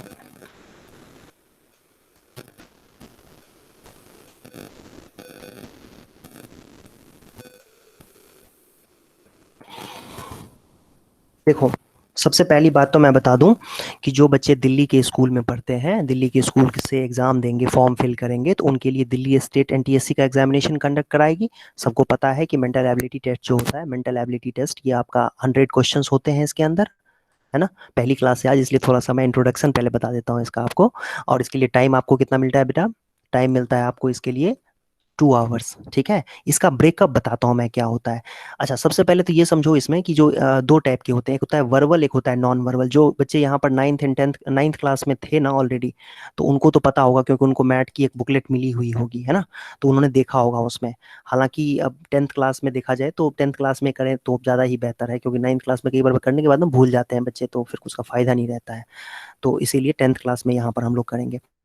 तो ये कुछ बच्चों ने देखा होगा, कुछ बच्चों ने नहीं देखा होगा ये टॉपिक्स, है ना। देखो, एक वर्बल, नॉन वर्बल अभी हम लोग स्टार्ट करने जा रहे हैं। और नॉन वर्बल में ये नंबर, सबसे पहला चैप्टर है नंबर एंड लेटर सीरीज, है ना। नंबर लेटर सीरीज का मतलब कुछ में देखा होगा आप लोगों ने, मिसिंग नंबर्स होते हैं ना, 2 3 है, फिर 5 है, फिर 7 है, अगला नंबर क्या आएगा, है ना, इस तरीके से। तो ये मिसिंग नंबर, कभी कभी लेटर्स दे देते हैं, ए दे दिया, फिर सी दे दिया, फिर ई दे दिया, इस तरीके से missing number, missing letter find करो। तो ये फिर एनालॉजी होता है, फिर मैथमेटिकल ऑपरेशंस होते हैं, फिर डायरेक्शन सेंस वाले क्वेश्चंस होंगे डायरेक्शन से रिलेटेड, फिर कोडिंग डिकोडिंग होता है। तो और भी कई सारे इसमें चैप्टर्स हैं नॉन वर्बल में, 2 3 और एक्सरसाइजेस चैप्टर्स हैं। तो ये सारी चीजें आएंगी। और वर्बल में फिगर्स वाले क्वेश्चंस होते हैं, जैसे कि कुछ एक फिगर दे दिया और फिर उसमें मिसिंग पार्ट फाइंड आउट करना होता है। फिगर में मिसिंग, जैसा आप लोगों ने रीजनिंग देखा होगा, कई बच्चों ने दूसरे कोचिंग का या कैल्विन का ही टेस्ट दिया होगा, तो उसमें भी आप लोगों ने देखा होगा ऐसे क्वेश्चंस, ठीक है। तो वर्बल आता है, नॉन वर्बल, दो दो पार्ट होते हैं मेंटल एबिलिटी में, वर्बल एंड नॉन वर्बल। लेकिन मैं अभी एक्सप्लेन कर रहा हूँ, दिल्ली के जो बच्चे एग्जाम देंगे उनके लिए 100 क्वेश्चन होगा मेंटल एबिलिटी में।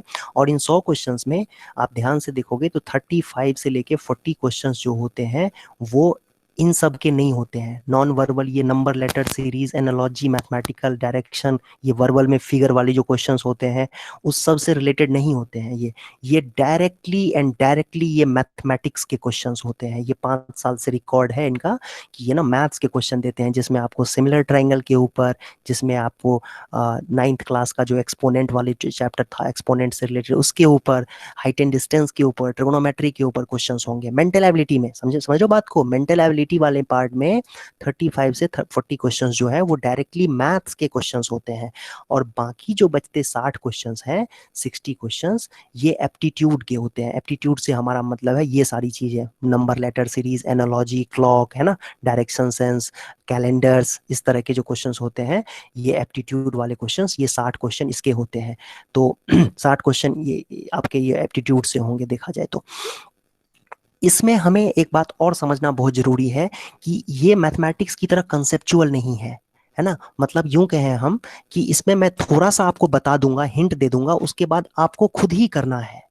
जैसे अभी मैं स्टार्ट करूंगा तो आपको आइडिया लग जाएगा कि 1 2 क्वेश्चन मैं बता दूंगा आपको, वो भी बताने की जरूरत नहीं है, वैसे देखा जाए तो वो भी बताने की जरूरत नहीं है, लेकिन फिर भी फॉर्मेलिटी के लिए मैं आपको 2 4 एग्जांपल्स करके दिखा दूंगा, है ना। आपसे ही कुछ कहूंगा करने के लिए, और फिर आपको प्रैक्टिस करनी पड़ेगी, क्योंकि इसमें ना कोई मैथमेटिक्स जैसा ये नहीं होता है ग्राफ देखो कहाँ कट कर रहा है, नहीं कट कर रहा है, ऐसा कुछ नहीं होता है। जैसा कई बच्चों ने किया होगा तो उनको आइडिया होगा कि भाई इसमें समझाना क्या है, इसमें क्या ही समझाऊंगा मैं, है ना। इसमें अब ये 2 3 5 7 है, सबको पता है कि ये क्या आएगा, अगला नंबर क्या आएगा, इसमें लॉजिक अपना लगाओ, अपना दिमाग यूज करो। क्या आएगा? 11 आएगा? नहीं, 9 नहीं आएगा, 11 आएगा, 11 आएगा, 11 आएगा, 11 आएगा। 11 प्राइम नंबर्स है, प्राइम नंबर्स है। 2 3 5 7 के बाद जो अगला प्राइम नंबर है वो 11 है। 9 कैसे हो जाएगा? यहाँ तो 1 जुड़ा है, फिर 2 जुड़ा है, फिर 2 जुड़ा है, 1 जुड़ा, तो ये कैसे 2 जोड़ दोगे तुम? यहाँ तो एक ही जुड़ा है ना। पजल है। पजल मतलब एक पजल कह सकते हो, लेकिन ये बेसिकली एप्टीट्यूड टेस्ट हो गया एक तरीके से। हाँ पजल भी कह सकते हैं, ऐसा कोई बड़ी बात नहीं है। तो आप समझ सकते हो, ये तो यही नंबर सीरीज में ऐसे ही क्वेश्चंस होते हैं। ये जो नंबर सीरीज का ही तो क्वेश्चन है ये, ठीक है। तो इसमें मैं तुम्हें क्या सिखाऊंगा, इसमें मैं तुम्हें कुछ सिखा नहीं सकता हूँ, इसमें तुम्हें अपना इंटेलिजेंस यूज करना है और क्वेश्चन को करना है। हाँ मैं तुम्हें क्या कह सकता हूँ, मैं तुम्हें एक डिफिकल्ट क्वेश्चंस दे सकता हूँ प्रैक्टिस करने के लिए, ताकि तुम जो है ना उससे लड़ते रहो बस। मतलब मैं तुम्हें मुसीबत में डाल सकता हूँ बस, इसमें मैं बेस्ट ये कर सकता हूँ कि तुम्हें मुसीबत में डाल सकता हूँ डिफिकल्ट क्वेश्चन दे करके। इसमें ज़्यादा कुछ समझाने को नहीं होता है। तो ये हम लोग ना इसमें बेसिक जो चीज़ें हैं वो मैं आपको एक्सप्लेन कर दूंगा। उसके बाद रिस्पॉन्सिबिलिटी इसमें आपकी ज़्यादा है, क्योंकि प्रैक्टिस आपको करना पड़ेगा, और सभी बच्चे ऐसे ही करते हैं, ठीक है। तो 35 to 40 क्वेश्चन जो मैथ्स के होंगे, सॉरी मेंटल एबिलिटी में, वो मैथ्स के होंगे डायरेक्टली। मैथ्स से हमारा मतलब है लीनियर इक्वेशन से होगा, क्वाड्रेटिक इक्वेशन से होगा, पॉलिनोमियल से होगा, ट्रिग्नोमेट्री से होगा, है ना, सर्कल से होगा। और 60 क्वेश्चन जो है वो एप्टीट्यूड से होंगे, जो कि ये सारी चीजें आती हैं, ये number series, letter series, analogy, mathematical operations, direction sense, इन सब से 60 क्वेश्चंस होते हैं।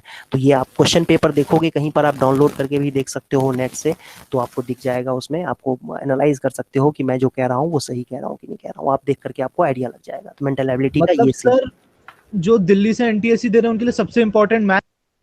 हाँ हो जाता है ना, इनडायरेक्टली देखा जाए तो वही हो जाता है। हाँ सर, यूपी के लिए। जो बच्चे यूपी से एग्जाम देंगे उनके लिए ये वाला पार्ट जो है ये खत्म हो जाता है, ये वाला पार्ट नहीं रहता है। इसमें आप 35 से 40 जो लिखा हुआ है ना, वो 5 से 10 कर दो। 35 से 40 की बजाय क्या हो जाता है, 5 से 10, ठीक है। मतलब 5 या 10 ही क्वेश्चन जो होंगे वो डायरेक्टली मैथ्स के होंगे। बाकी 90 क्वेश्चन जो है वो 90 क्वेश्चन वो एप्टीट्यूड के होंगे, मतलब रीजनिंग के होंगे। ये इस तरह के जो मेंटल एबिलिटी में जो डायरेक्शन सेंस, कोडिंग, डिकोडिंग, है ना, मैथमेटिकल ऑपरेशंस, 90 क्वेश्चंस। तो आई होप किसी को कोई कंफ्यूजन नहीं होगा regarding the pattern of the examination. Sir UP के एनटीएससी में जो मैथ्स आती है वो यूपी बोर्ड की आती है या वो सीरियसली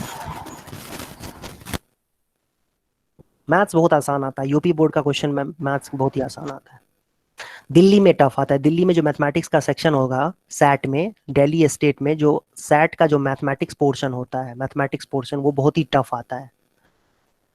हर एक साल वो टफ करते जा रहे हैं। उसका रीजन ये है कि अच्छे बच्चों की गिनती काफी ज्यादा है ना, इसीलिए अच्छे बच्चे काफी देते हैं एग्जाम, तो इसीलिए वो टफ कर देते हैं क्वेश्चंस को। तो आप अगर प्रैक्टिस सफिशिएंट नहीं करोगे, मेहनत नहीं करोगे, अगर आप सोचोगे कि ऐसे हल्के में ले लें, तो नहीं होगा, क्योंकि उसमें एक एक नंबर से बच्चे रह जाते हैं। कई बार बच्चे एक एक नंबर से रह जाते हैं, ठीक है। कई ऐसे अच्छे बच्चों को मैंने देखा हुआ है, जो एक बार ये हुआ क्या था कि 123 कट ऑफ गया था, तो मैंने देखा था कि 122 पे 15-17 बच्चे थे उसमें, है ना, 122 पे अटके हुए। एक एक नंबर से कितने सारे 15-16 बच्चों का, 17 बच्चों का नहीं हो पाया था सिलेक्शन, तो एक एक नंबर से रह जाते हैं, बहुत टफ है। और वो 150 में कट ऑफ गया था 122, तुम अंदाजा लगा लो, ठीक है। 150 का कट ऑफ था, 122 कट ऑफ।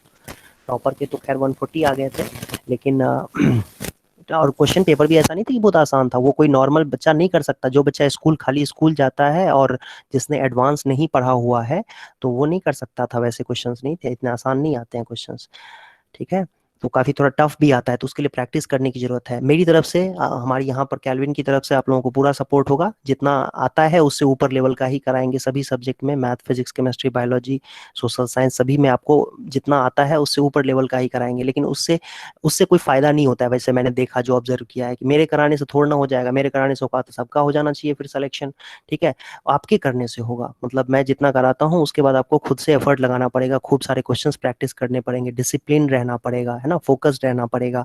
जो चीज काम की है उस पे बातें करनी है, उस पे क्वेश्चंस करना है, उस पे वर्क करना है। जो चीज फालतू की है, जो चीज आपके काम का नहीं है, जो आपको सक्सेस की तरफ लेकर नहीं जाएगा, उसके बारे में ना तो सोचना है, ना उसके बारे में आपको दिमाग लगाने की जरूरत है, ठीक है। तो जो चीजें काम की है बस उस पे फोकस रखना चाहिए हमें, और तभी आपको सक्सेस मिलेगी। मतलब तो सक्सेस मिलने के तब चांसेस बढ़ जाते हैं, ठीक है। सक्सेस मिलेगी ये कहना गलत होगा, क्योंकि कंपटीशन बहुत टफ है। एनटीएससी में दिल्ली में जो कंपटीशन है, मेरा अपना एक एजम्पशन बोल रहा हूँ, सॉरी, इवैल्यूएशन है कि दिल्ली में एनटीएससी में क्वालिफाई करना आईआईटी जेई में क्वालिफाई करने से भी ज्यादा टफ है, ठीक है। ये मैं ऐसे नहीं बोल रहा हूँ, ये मैं आपको इस चीज को मैं प्रूव भी करके बता सकता हूँ, ठीक है। अगर आप नंबर ऑफ स्टूडेंट्स देखोगे, अगर जो जेई में बैठते हैं, ठीक है। नंबर ऑफ जेई में कितने, एडवांस जेई एडवांस में कितने बच्चे क्वालिफाई होते हैं? एक सेकंड के लिए मान लेते हैं 2 लाख बच्चे होते हैं, ठीक है। एक सेकंड के लिए मान लो 2 लाख बच्चे होते हैं। वैसे 2 लाख से थोड़े ज्यादा होते हैं और 2 लाख से कम भी होते थे पहले। अब इसमें सीट्स कितने हैं आईआईटी में अगर देखें तो मेन आईआईटीज में मिला करके 20,000 10,000। सीट्स होते हैं। हाँ, आईआईटी में 10,000 है, लेकिन इसके थ्रू जो एडमिशन होते हैं वो 20,000 मान लेते हैं। एक सेकंड के लिए चलो आईआईटी की बात कर लेते हैं तो और ज्यादा कंपटीशन टफ हो जाएगा। तो देखो ध्यान से, 10,000 अगर सीट्स हैं बेटा तो क्या हो गया, ये 3 जीरो से 3 जीरो गया, ये 3 जीरो से 3 जीरो, 1 जीरो से 1 जीरो गया, ये 20 में से एक बच्चा क्वालिफाई हो रहा है। 20:1 हो गया यहाँ पर, है कि नहीं? 20:1 का रेशियो हो गया। ये यस 2 लाख सर। था ना, हाँ 20:1 मतलब 20 बच्चा बैठ रहा है, उसमें से एक का सिलेक्शन हो रहा है। सोचो ऐसा कि 20 बच्चे लाइन में खड़े हैं, उनमें से एक जाएगा आईआईटी के अंदर। आईआईटी के अंदर मतलब मैं ये दूसरे कॉलेजेस की बात नहीं कर रहा हूँ जो आईआईटी के थ्रू एडमिशन लेते हैं, ठीक है। तो 20 बच्चे, 10 आईआईटी मैंने अज्यूम कर रखा है कि मैंने 10,000 सीट्स हैं इसके अंदर, ठीक है। ये अजम्पशन है, ये रफ आइडिया है, ये एग्जैक्ट फिगर नहीं है, आप इस पे मत जाना, आप इसको लिटरली मत ले लेना। लेकिन ये 20:1 जो है आपका ये बताता है कि 20 में से एक बच्चे का सिलेक्शन होगा। अब मैं बताता हूँ आपको एनटीएससी के लिए। देखो एनटीएससी में दिल्ली में कितने बच्चे बैठते होंगे, अंदाजा है कोई? 40,000। एनटीएससी की नॉर्मली कट ऑफ जाती है। बता रहा हूँ बेटा, बता रहा हूँ, 1 मिनट रुक जाओ। कट ऑफ कितनी जाती है बता रहा हूँ। कितने सर बच्चे 40,000। ये कहाँ से डेटा ले आए भाई तुम? 40,000 बच्चे बैठते हैं? 40,000 तो खाली 100 दिल्ली से बैठते होंगे। Okay sir, 4 lakh. 4 लाख, हाँ 4 लाख बच्चे बैठते हैं, ठीक है। 4 लाख, अगर 4 लाख नहीं भी लेते हो तुम, अगर 2 लाख भी बच्चे लेते हो, ठीक है, 2 लाख बच्चे अगर तुम लेते हो, मान लो एक सेकंड के लिए 2 लाख है, ठीक है, ये 2 लाख हुआ ना? हाँ 2 लाख है। 2 लाख बच्चे, 10वीं क्लास में कितने बच्चे पढ़ते होंगे ये पूरी दिल्ली में? सर 10 लाख कम तो से कम से कम। कम से कम 10 लाख तो बच्चे होंगे। Yes sir. 10 लाख में से 2 लाख देते होंगे एनटीएससी, बाकी नहीं देते होंगे, मान लो एक सेकंड के लिए 2 लाख में मान लो। वैसे 2 लाख मैं ले रहा हूँ, थोड़ा जनरस होकर के ले रहा हूँ, मैं देखना चाहता हूँ कि ये कितना नंबर बैठता है। मैं एक्चुअल फिगर भूल गया हूँ कि कितना था, मेरे पास डेटा था उसका लेकिन मैं भूल गया हूँ नंबर, ठीक है, इसलिए मैं इसको रफली ले रहा हूँ। अच्छा, इसमें सीट्स कितने हैं तुम्हें पता है, कोई अंदाजा है किसी को? 153। 150, रफली 150 ले ले, 150 ले लेते हैं रफली। यस सर, 150 ले लो। देखो ध्यान से देखना, ध्यान से देखना, ये हो गया 20,000 को 15 से डिवाइड करना है, ठीक है, 20,000 को 15 से डिवाइड करना है। सर 12,500 ले लो रफली। सॉरी, 12,500 ले लो रफली। 1333 आ रहा है, 1333 आ रहा है, वैसे 1333 आ रहा है, लेकिन चलो अब मैं एक काम करता हूँ बेटा, एक काम करता हूँ, ये 2 लाख बच्चे जो मैंने माने हैं ना, 2 लाख नहीं लेते हैं, एक काम करते हैं, मैं इसको 2 लाख से घटा करके मैं कर देता हूँ, चलो मान लेते हैं 1 लाख बच्चा ही बैठता है, 1 लाख बच्चा ही बैठता है, एक सेकंड के लिए मान लेते हैं 150 सीट है, ये कितना हो जाएगा 1333 से कितना हो जाएगा, 650 के आसपास हो जाएगा, ठीक है। किसी बच्चे ने अभी थोड़ी देर पहले कहा था कि सर 50,000 बच्चे मान लो, 40,000 बच्चे मान लो, मैं 40,000 बच्चा ही ले लेता हूँ बेटा, 50,000 बच्चा ले लेता हूँ, मान लो 50,000 बच्चा ही मान लेता हूँ कि 10वीं क्लास में बैठ रहे हैं, ठीक है। अब ये डेटा कितना हो जाएगा 375, समझ रहे हो? अगर 50,000 बच्चे भी बैठे, जो कि मेरे ख्याल से कम ही होगा, ठीक है, 50,000 बच्चे मान लेते हैं, एक सेकंड के लिए ट्रू मान लेते हैं इसी को, फैक्ट को, 50,000 बच्चे तो एनटीएससी देते होंगे दिल्ली में, कम से कम 150 सीट है, रेशियो देखो तुम ध्यान से, कोई कंपैरिजन है इसका? कहाँ 20 में से एक सेलेक्ट हो रहा है, कहाँ 375 में से एक सेलेक्ट हो रहा है, कोई कंपैरिजन है? कंपटीशन सर ध्यान से तुम देखो, तुम ध्यान से देखो, 18 गुना ज्यादा कंपटीशन है, आईआईटी से सीधा 18 गुना ज्यादा कंपटीशन है, देख सकते हो यहाँ से तुम, आईआईटी से 18 गुना ज्यादा कंपटीशन है। और मैं यही चीज आईएएस के एग्जाम पे भी अप्लाई कर दूं ना तो इतना ही लगभग होगा, ठीक है। ये किसी भी एग्जाम से दिल्ली के एनटी, अच्छा ये दिल्ली में ही होता है, ये यूपी में ये फार्मूला नहीं बैठता है, क्योंकि यूपी में नंबर ऑफ सीट्स काफी ज्यादा होते हैं, और साथ ही साथ जो है ना बच्चे भी थोड़े से उस हिसाब से, दिल्ली के हिसाब से कम बच्चे बैठते हैं उसमें, अगर रेशियो निकालें तो, प्रपोर्शन में अगर तुम निकालोगे तो कम बच्चे बैठते हैं। तो देख सकते हो 18 गुना ज्यादा है, और ये मेरा ऐसा अपना एजम्पशन है, ये कैलकुलेशन है, एजम्पशन फिर बार बार बोल देता हूँ, एजम्पशन नहीं कैलकुलेशन है मेरा इसमें, कि ये आईएएस के एग्जाम से और अगर आईआईटी के एग्जाम से कंपेयर करें तो ये स्टैटिस्टिकली, है ना, डेटा के हिसाब से ये बहुत ज्यादा कंपटीशन टफ है इसका, एंड दिल्ली एनटीएससी में बहुत ही ज्यादा कंपटीशन है, और इसीलिए तो इसका कट ऑफ 90% जाता है, कट ऑफ 90%, दूसरे किसी स्टेट में 90% कट ऑफ नहीं जाता है, दिल्ली में 90% कट ऑफ जाता है इसका। तो मतलब सबसे ज्यादा टफ एनटीएससी दिल्ली में ही है। एग्जैक्टली दिल्ली में बहुत ज़्यादा टफ कंपटीशन है। उसका रीज़न है ना कि एजुकेशन अच्छा है यहाँ पर। एजुकेशन अच्छा है मतलब दूसरे दूसरे स्टेट्स के कंपैरिजन में, दूसरे स्टेट में कई जगहों पे देते ही नहीं एग्जाम, पता ही नहीं होता है कि भाई इंटीरियर में अगर चले जाओ किसी स्कूल में कोई बच्चा पढ़ रहा है गवर्नमेंट स्कूल में चाहे प्राइवेट, पता ही नहीं होता है एनटीएससी क्या होता है। यहाँ पर अवेयरनेस बहुत ज्यादा सर है मेरे दोस्त को भी नहीं पता। है ना। 10 में से 8 बच्चों को यहाँ पता होता है एनटीएससी क्या होता है, ठीक है, उसका क्या एडवांटेज है, क्या उसका फ्यूचर में जो है इम्प्लीकेशन है, क्या उसमें क्या होने वाला है, ठीक है। दूसरे जगहों पे दूसरे स्टेट्स में उतना अवेयरनेस नहीं। हाँ दूसरे आप ऐसे भी देखोगे यूपी में भी जो बच्चे क्वालिफाई होते हैं, या यूपी में चाहे बिहार में चाहे हरियाणा में जो क्वालिफाई होते हैं वो बड़े बड़े सिटीज के बच्चे क्वालिफाई करते हैं ना, जो बड़े बड़े सिटीज में रहते हैं। जैसे हरियाणा में मान लो जो जो बच्चा डिस्ट्रिक्ट टाउन में रहता होगा, लाइक हिसार में रहता होगा, चाहे कहीं पर क्या गुड़गांव में रहता होगा, गुड़गांव से काफी सिलेक्शन होता है। उसका रीजन क्या है, गुड़गांव काफी डेवलप्ड है दूसरे डिस्ट्रिक्ट्स के कंपैरिजन में। तो ये अवेयरनेस की बात है और कुछ नहीं है। अवेयर ज्यादा होंगे, दिल्ली के बच्चे ज्यादा अवेयर होते हैं, उनको आइडिया होता है, कोचिंग इंस्टीट्यूट्स काफी सारे हैं और ज्यादातर बच्चे कोचिंग लेते भी हैं। गांव देहात में या फिर जो दूसरे स्टेट्स हैं वहाँ पर कोचिंग भी उतने इंटीरियर एरिया के बच्चे नहीं लेते हैं, तो वो भी एक फैक्टर होता है। तो कुल मिला के हमने क्या सीखा यहाँ पर कि भाई दिल्ली के एग्जाम में, दिल्ली के जो एनटीएससी का एग्जाम होगा उसमें 35 to 40 क्वेश्चन मैथ्स के होंगे, बाकी जो है आपके वो मेंटल एबिलिटी एप्टीट्यूड के क्वेश्चन होंगे, और वही एप्टीट्यूड के क्वेश्चन हम लोग आज स्टार्ट करने वाले हैं।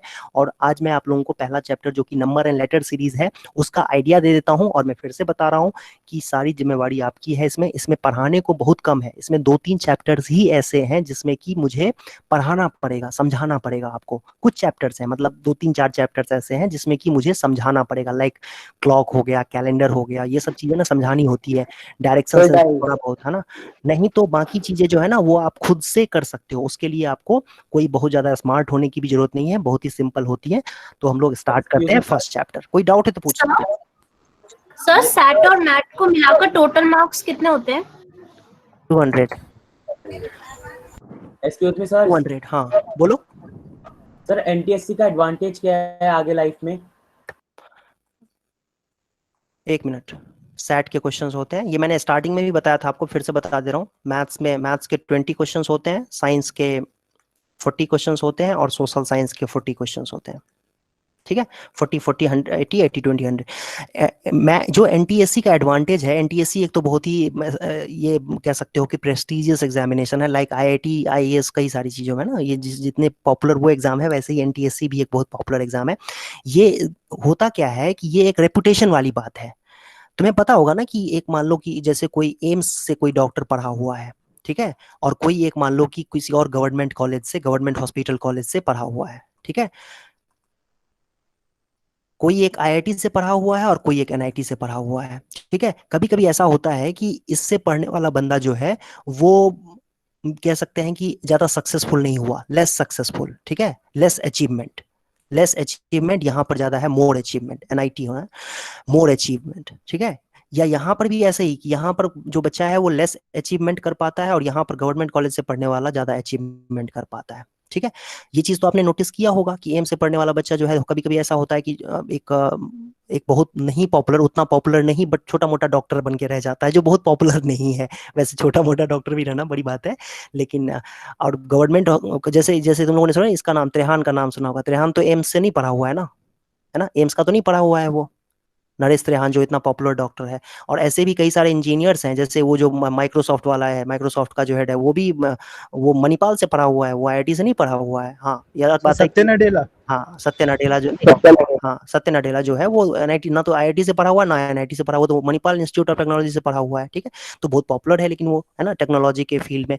तो बात ये हो जाती है कि जो एनटीएससी है ना, ये एनटीएससी जो है बच्चों, ये एक तरह से आपको ये रिकॉग्निशन दिलवाती है। लेकिन हाँ, अब मैं क्या बताने वाला था वो तो मैं भूल ही गया बताना। मैं ये चाह रहा था, ये अपने इसके टैग्स हैं, है ना, इससे आप अगर इसके एल्यूमिनस हो एम्स के या आईआईटी के, तो लोगों का जो देखने का नजरिया होता है ना वो चेंज हो जाता है आपको लेकर के। भले ही आप उसमें कैसे घुस गए पता नहीं, हो सकता है कि आपने 1 महीने तैयारी की, किस्मत ने साथ दिया, 4 ऑप्शंस थे उसमें से कई 4-5 आपने तुक्के लगाए, चारों पांचों तुक्के सही हो गए और आपको सीट मिल गई उसमें, इन दोनों कॉलेजेस में। ऐसा भी होता है कई बार, है ना, तो आप इसमें चले गए। हालांकि ऐसा रेयर होता है, लेकिन होता है कभी कभार, रेयर ऐसा हो सकता है कि 2-4 तुक्के सही हो गए, उसकी वजह से भी आपको कभी कभी एम्स या आईआईटी मिल जाता है। हालांकि इसका मतलब कतई ये नहीं है कि कि सारे क्वेश्चन आपने तुक्के से ही लगाए हैं।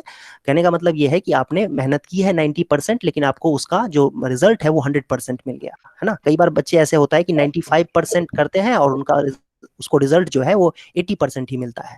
ऐसा होता है, 95% एफर्ट लगा के 80% रिजल्ट मिलता है, और कई बार बच्चा ऐसा होता है कि 90% एफर्ट लगाया है, बच्चे माइक बंद कर लो, 90% एफर्ट लगा रखा है बट उसका रिजल्ट जो है उसको 100% मिलता है। ऐसा आप लोगों ने देखा होगा। तो बात वही है कि अगर आप ये एम्स और आईआईटी का आपके पास टैग लग गया है यहाँ पर, तो क्या होता है कि लोग आपको अलग तरीके से देखते हैं, आपको एक अनड्यू एडवांटेज मिल जाता है, ठीक है। सर 4 लोग कहीं पर नौकरी करने सर के लिए अगर जाएंगे, एप्लीकेशन देंगे, तो फिर आपको ये इसकी वजह से, इसकी वजह से आपको एक अनड्यू वेटेज मिल जाता है, एडवांटेज मिल जाता है। तो एनटीएससी भी बिल्कुल वैसा ही है। आपके रिज्यूमे में या आपके कहीं पर आप किसी को कहोगे मैं एनटीएससी क्वालिफाइड हूं, तो आपको लोग को देखने का जो नजरिया है, जो पर्सपेक्टिव है ना, वो चेंज हो जाएगा, ठीक है। तो बस यही है, जैसे एम्स एक बहुत ही रेप्यूटेड ऑर्गेनाइजेशन है, इंस्टीट्यूशन है, आईआईटी एक रेप्यूटेड इंस्टीट्यूशन है, वैसे ही एनटीएससी भी एक रेप्यूटेड एग्जामिनेशन है। सर्टिफिकेट जो देती है वो गवर्नमेंट ऑफ इंडिया देती है, और ये इसको लोग बहुत ही क्या क्या क्या कह सकते हैं कि बहुत ही हाईली रिकॉग्नाइज करते हैं कि भाई मतलब बच्चे के अंदर कुछ तो बात है ना। मतलब अलग नजरिए से आपको देखना लोग स्टार्ट कर देंगे अगर ये फ्यूचर में कहीं पर आप शो करते हो तो, ठीक है। तो यही एडवांटेज है बेटा, ठीक है। क्लियर करता है। हाँ, और अगर किसी सर उसमें जाता है इंस्टीट्यूशन में, तो उसका हो जाएगा आराम से, अगर उसका थोड़ा कट ऑफ थोड़ा कम भी आया, कट ऑफ से थोड़ा कम आ नहीं गया। ये नहीं, ऐसे नहीं होता है, ऐसे नहीं होता है। कट ऑफ तो क्वालिफाई करना ही पड़ेगा ना, कट ऑफ तो सब अब तो, हाँ एडवांटेज है उसका, और लोगों के देखने का नजरिया चेंज हो जाता है। बस यही चीज है इसका कि लोग आपको अच्छा मानना स्टार्ट कर देते हैं कि भाई इसके अंदर बात है, सर ठीक है। हाँ बोलो। अगर अगर हम एनटीएससी स्टेज 1 क्लियर कर दिया तो, हेलो एनटीएससी सर, अगर हमने एनटीएससी स्टेज 1 क्लियर कर लिया और एनटीएससी स्टेज 2 नहीं कर पाए तो क्या होगा फिर? तब कुछ नहीं होगा। एनटीएससी स्टेज 1 क्वालिफाई कर गए और 2 नहीं हुआ तो उसका तब कोई फायदा नहीं है ना। तब मतलब आप ठीक है, आपसे नहीं हो पाया, कोई बात नहीं, आप आगे फ्यूचर के लिए तैयारी करो, फिर दूसरे एग्जाम्स की तैयारी करो। दूसरे एग्जाम्स भी हैं, ऐसा नहीं है कि खाली एनटीएससी ही है। उसके बाद 11th में केवीपीवाई होगा, और भी कई सारे एग्जाम्स होते हैं, उसकी तैयारी करो। हाँ बोलो। तो इसमें एज फैक्टर होते हैं, क्लास क्लास होता है, क्लास फैक्टर 10th होता के है। बच्चे बैठ सकते हैं। सर हाँ हाँ बोलो। सर लेवल दिल्ली 2 का का एग्जाम तो लेवल 2 का एग्जाम जो पूछ रहे हो ना बेटा, देखो लेवल 2 का एग्जाम पूछना मेरे ख्याल से रेलिवेंट क्वेश्चन नहीं है। हम लोग अभी लेवल 1 की तैयारी कर रहे हैं, तो लेवल 1 की ही तैयारी करें। लेवल 1 के लिए हम प्रिपेयर्ड हो जाएंगे तो हमें अपने आप रास्ता मिलता चला जाएगा, ठीक है। तो हम अपने आप क्वेश्चन भी देख लेंगे, फिर उसके बाद समझ स्टार्ट लेंगे करते हैं। हम लोग अभी। हाँ बिल्कुल, सर बस एक बार लेवल 2 का पैटर्न बता दो। पैटर्न सेम ही है, पैटर्न तो कोई अलग है ही नहीं, यही सेम पैटर्न है। मैट के 100 क्वेश्चन होंगे, सैट के 100 क्वेश्चन होंगे। सर इसमें नेगेटिव मार्किंग थोड़ा ना होती है। हाँ नेगेटिव मार्किंग होगी उसमें सेकंड स्टेज में, फर्स्ट स्टेज में नहीं होती है, ठीक है। फर्स्ट स्टेज में नहीं होती है नेगेटिव मार्किंग, सेकंड स्टेज में होगी नेगेटिव मार्किंग, ठीक है। और किसी बच्चे ने पूछा था कट ऑफ, है ना, कट ऑफ। तो बच्चों इस साल का कट ऑफ मैं बता रहा हूँ, इसका दिल्ली का कट ऑफ है, दिल्ली का कट ऑफ है इस साल का, है ना। 2020 में जो रिजल्ट आया है उसका कट ऑफ है इसका, फर्स्ट स्टेज का, है ना, फर्स्ट स्टेज का कट ऑफ है 181 आउट ऑफ 200। यस सर 180 मैंने पढ़ा था। ठीक है। सर जो केल्विन में से बच्चा थर्ड पोजीशन लाया, उसकी कितनी आई थी मार्क्स? अब मुझे ध्यान नहीं है कितनी आई थी उसकी, है ना, ठीक है। उसके कम ही होंगे ज्यादा नहीं होंगे, ठीक है। तो ये 181 जो है इसका कट ऑफ है बेटा, है ना। और 90% लगभग आप देख सकते हो इसका कट ऑफ जाता है। और पेपर भी इतना नहीं था कि, ऐसा नहीं था कि आसान था, पेपर भी टफ ही था। अब देखा होगा आप लोगों ने, देखा हो अगर तो, ठीक है। अब सुनो ध्यान से, पहला चैप्टर स्टार्ट करते हैं हम लोग, वो है नंबर सिस्टम का, सॉरी नंबर सिस्टम कह रहा हूँ, नंबर्स एंड लेटर सीरीज, ठीक है। अब होता क्या है, नंबर सीरीज क्या है ये देखते हैं पहले हम लोग। एक मिनट होल्ड करना, कॉपी पेस्ट कर लेते हैं।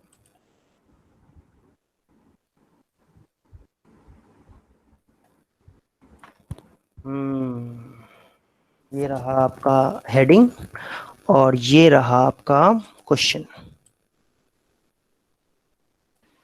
सर आपकी स्क्रीन में दिख रही है। स्क्रीन आप में दिख रही है? सर वो तो कॉपी पेस्ट कर रहा यस था सर विजिबल। देखो नंबर सीरीज जो है, सबसे पहले हम लोग नंबर सीरीज करेंगे, तो मैं एक बार फिर से बता रहा हूँ कि इस चैप्टर में आप लोगों को खुद से ही करना पड़ेगा एफर्ट, क्योंकि इसमें कुछ समझाने जैसा है ही नहीं। पूरे मेंटल एबिलिटी में 80% सिलेबस ऐसा है जिसमें कि मुझे बस थोड़ा सा आपको हिंट देना पड़ेगा और बाकी क्वेश्चंस आपको खुद करना है। 46 ठीक है, you have to do yourself, you have to do. हाँ, इसका 46 आंसर है सर। अब इसमें देखो एग्जांपल है, ये है ना, मिसिंग नंबर फाइंड करना है, तो क्या हो जाएगा? 5 ऐड हुआ है, फिर 7 ऐड हुआ है, फिर 9 ऐड हुआ है, फिर 11 ऐड हुआ है, तो फिर 13 ऐड होगा, दो दो करके ऐड है, कितना बन जाएगा? 46 प्लस 13 करेंगे ना इसमें, तो 46। तो यही आसान हो गया। अब देखो क्या करना है इसमें भाई, समझ में आया? पहले 5 ऐड हुआ है, फिर 7 ऐड हुआ है, फिर 9 ऐड हुआ है, फिर 11 ऐड हुआ है, फिर 13 ऐड होगा, तो 33 में 13 ऐड करके देख लो, जो आंसर होगा वही आंसर होगा। आई होप क्लियर है, ये समझ में आ गया होगा। कुछ करने को है ही नहीं खास, है ना, कुछ करने को। हाँ, तो इसमें ना तुम लोगों का दिमाग ज्यादा चलेगा, इसमें मेरे से ज्यादा दिमाग तुम लोगों का तेज चलेगा, क्योंकि ये क्वेश्चन जो है ना, ये है बस इस तरीके के ही, हाँ, मेंटल एबिलिटी के, जिसमें अलर्टनेस ज्यादा होनी चाहिए। तो छोटे बच्चों का ज्यादा, छोटे बच्चे जो होते हैं ज्यादा अलर्ट रहते हैं, मैं कम अलर्ट रहता हूँ। इस क्वेश्चन का आंसर बताओ।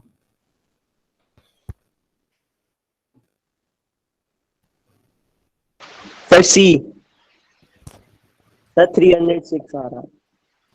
सी आ रहा है? Yes sir. कैसे? 7 क्यूब माइनस 7। हाँ, जीरो कैसे आया? ये जीरो कैसे आया है? 1 क्यूब माइनस 1। माइनस 1। हाँ, 2 क्यूब माइनस 2, ये 6 जो आया हुआ है, 2 क्यूब माइनस 2 आया हुआ है, 3 क्यूब माइनस 3 है ना, 24। 3 क्यूब माइनस 3 जो होता है वो 24 ही होता है। फिर 4 क्यूब माइनस 4 निकालो, फिर 5 क्यूब माइनस 5 निकालो, है ना, इस तरीके से। तो ये 5 क्यूब माइनस 5 की वैल्यू ये होगी आई थिंक, है ना, और 6 क्यूब माइनस 6 ये है, तो 7 क्यूब माइनस 7 निकाल देना है। 7 क्यूब माइनस 7 कितना हो जाएगा? 343 माइनस 7, तो ये हो जाएगा 336। ये आंसर आ गया, इसका आंसर भी सी ही था। तो देखा कितना आसान था ये, है ना। तो ये ट्रिक है एक तरह से, और ये करना चाहिए आप लोगों को, खूब सारे क्वेश्चंस करने चाहिए। ये मॉड्यूल मिला है तुम लोगों को बेटा? No sir. नो सर अभी नहीं मिला। No sir. हाँ, सर अभी नहीं मिला। मिल जाएगा, ये मिल जाएगा, है ना, 1-2 दिन में मिल जाएगा। ठीक है, सर मॉड्यूल इनफ होगा? नहीं इनफ नहीं होगा। देखो कैसे, क्या इनफ होगा मैं बता रहा हूँ। मॉड्यूल इनफ नहीं होगा, इसमें होगा क्या कि, बता रहा हूँ, रुक जाएगा, क्वेश्चन पहले कॉपी करने दो, फिर उसके बाद बताता हूँ मैं।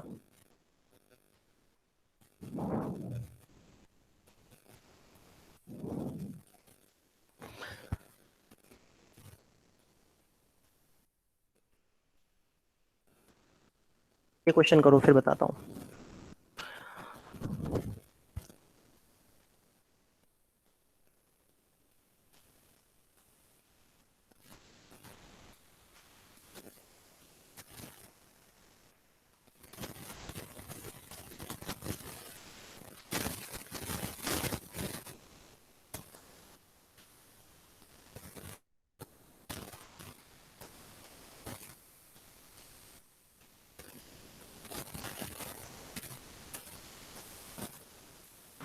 Sir C. Sir D option.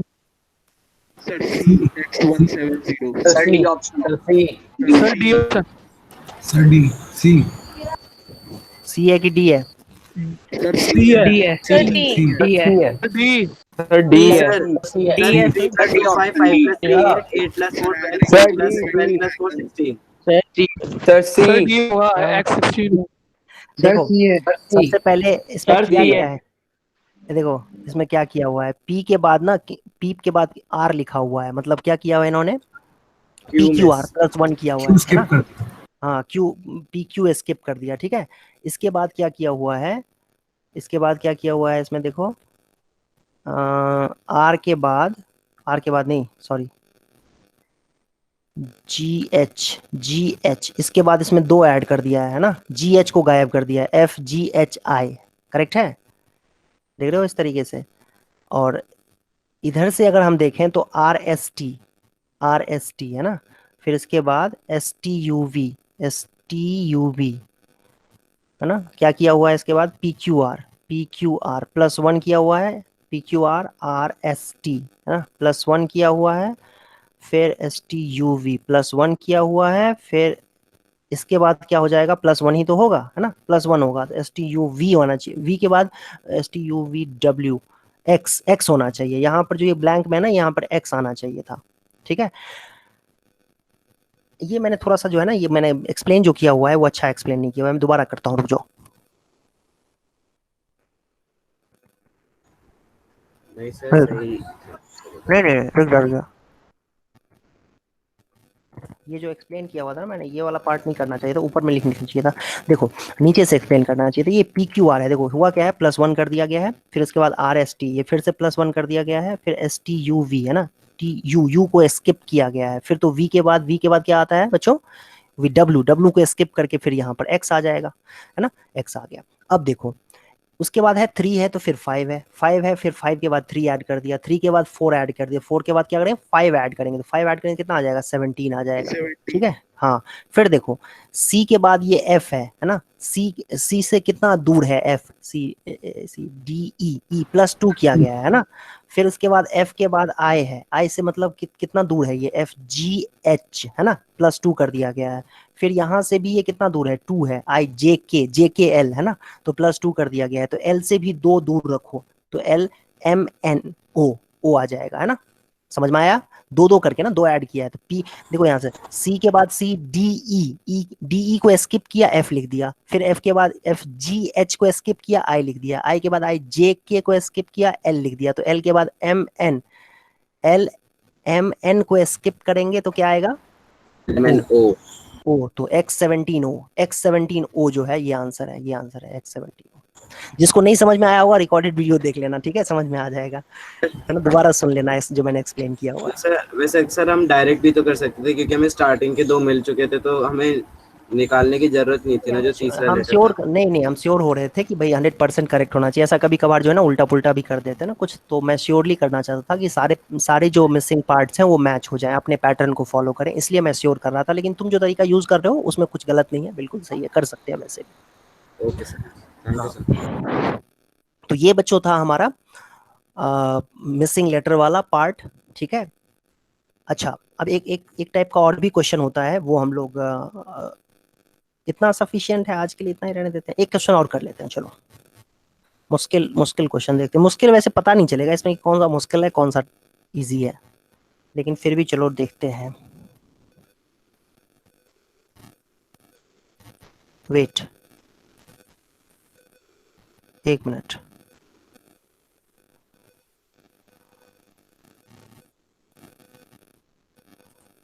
Sorry,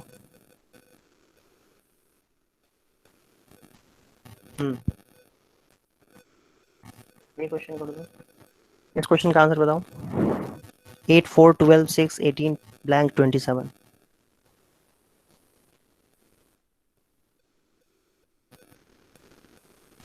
sir पहला तो क्वेश्चन लिखा हुआ है ना, हाँ सर क्या आंसर है? सर 9। सर 9 सर ऑप्शन 9 होगा। डबल 3 4 सर 24 होना। 24 होना चाहिए।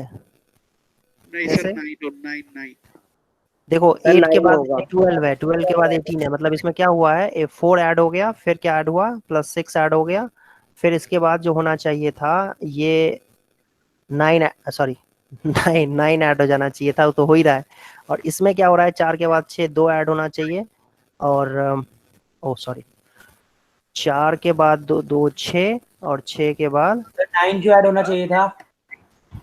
अरे ऐड हो रहा है तो क्यों होना चाहिए था, हो रहा है, वो दिख रहा है ना तुम्हें। 8 से 12 है, 2 अलग अलग से, 8 में 4 ऐड करेंगे तो 12 होगा, फिर 12 हाँ सर, वो में तो 6 समझ ऐड में करेंगे आता 18। हाँ तो 18 + 9 ही तो होता है 27। सर यहाँ पे 10 और 4 का कोई रिलेशन नहीं है? 10 और 4 का 10 और Yes, 4 यस का सर, उसी 10 और 4 का डाउट है।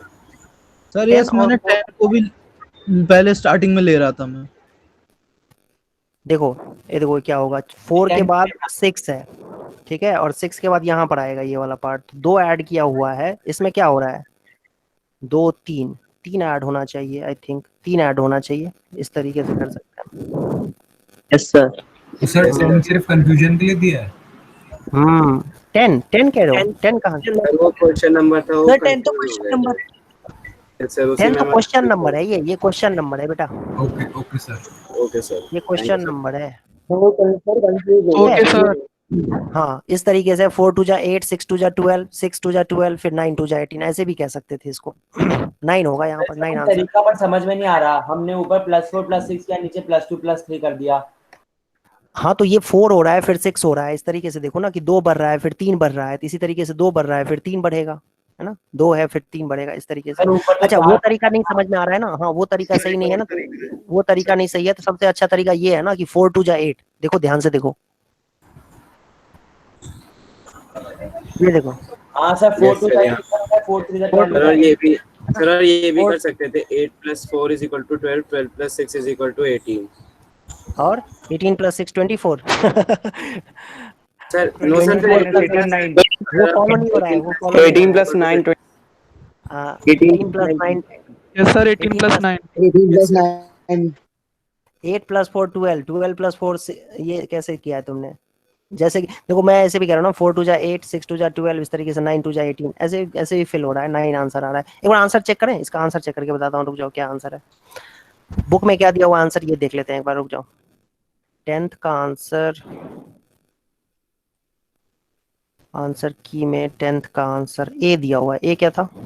9 आंसर है।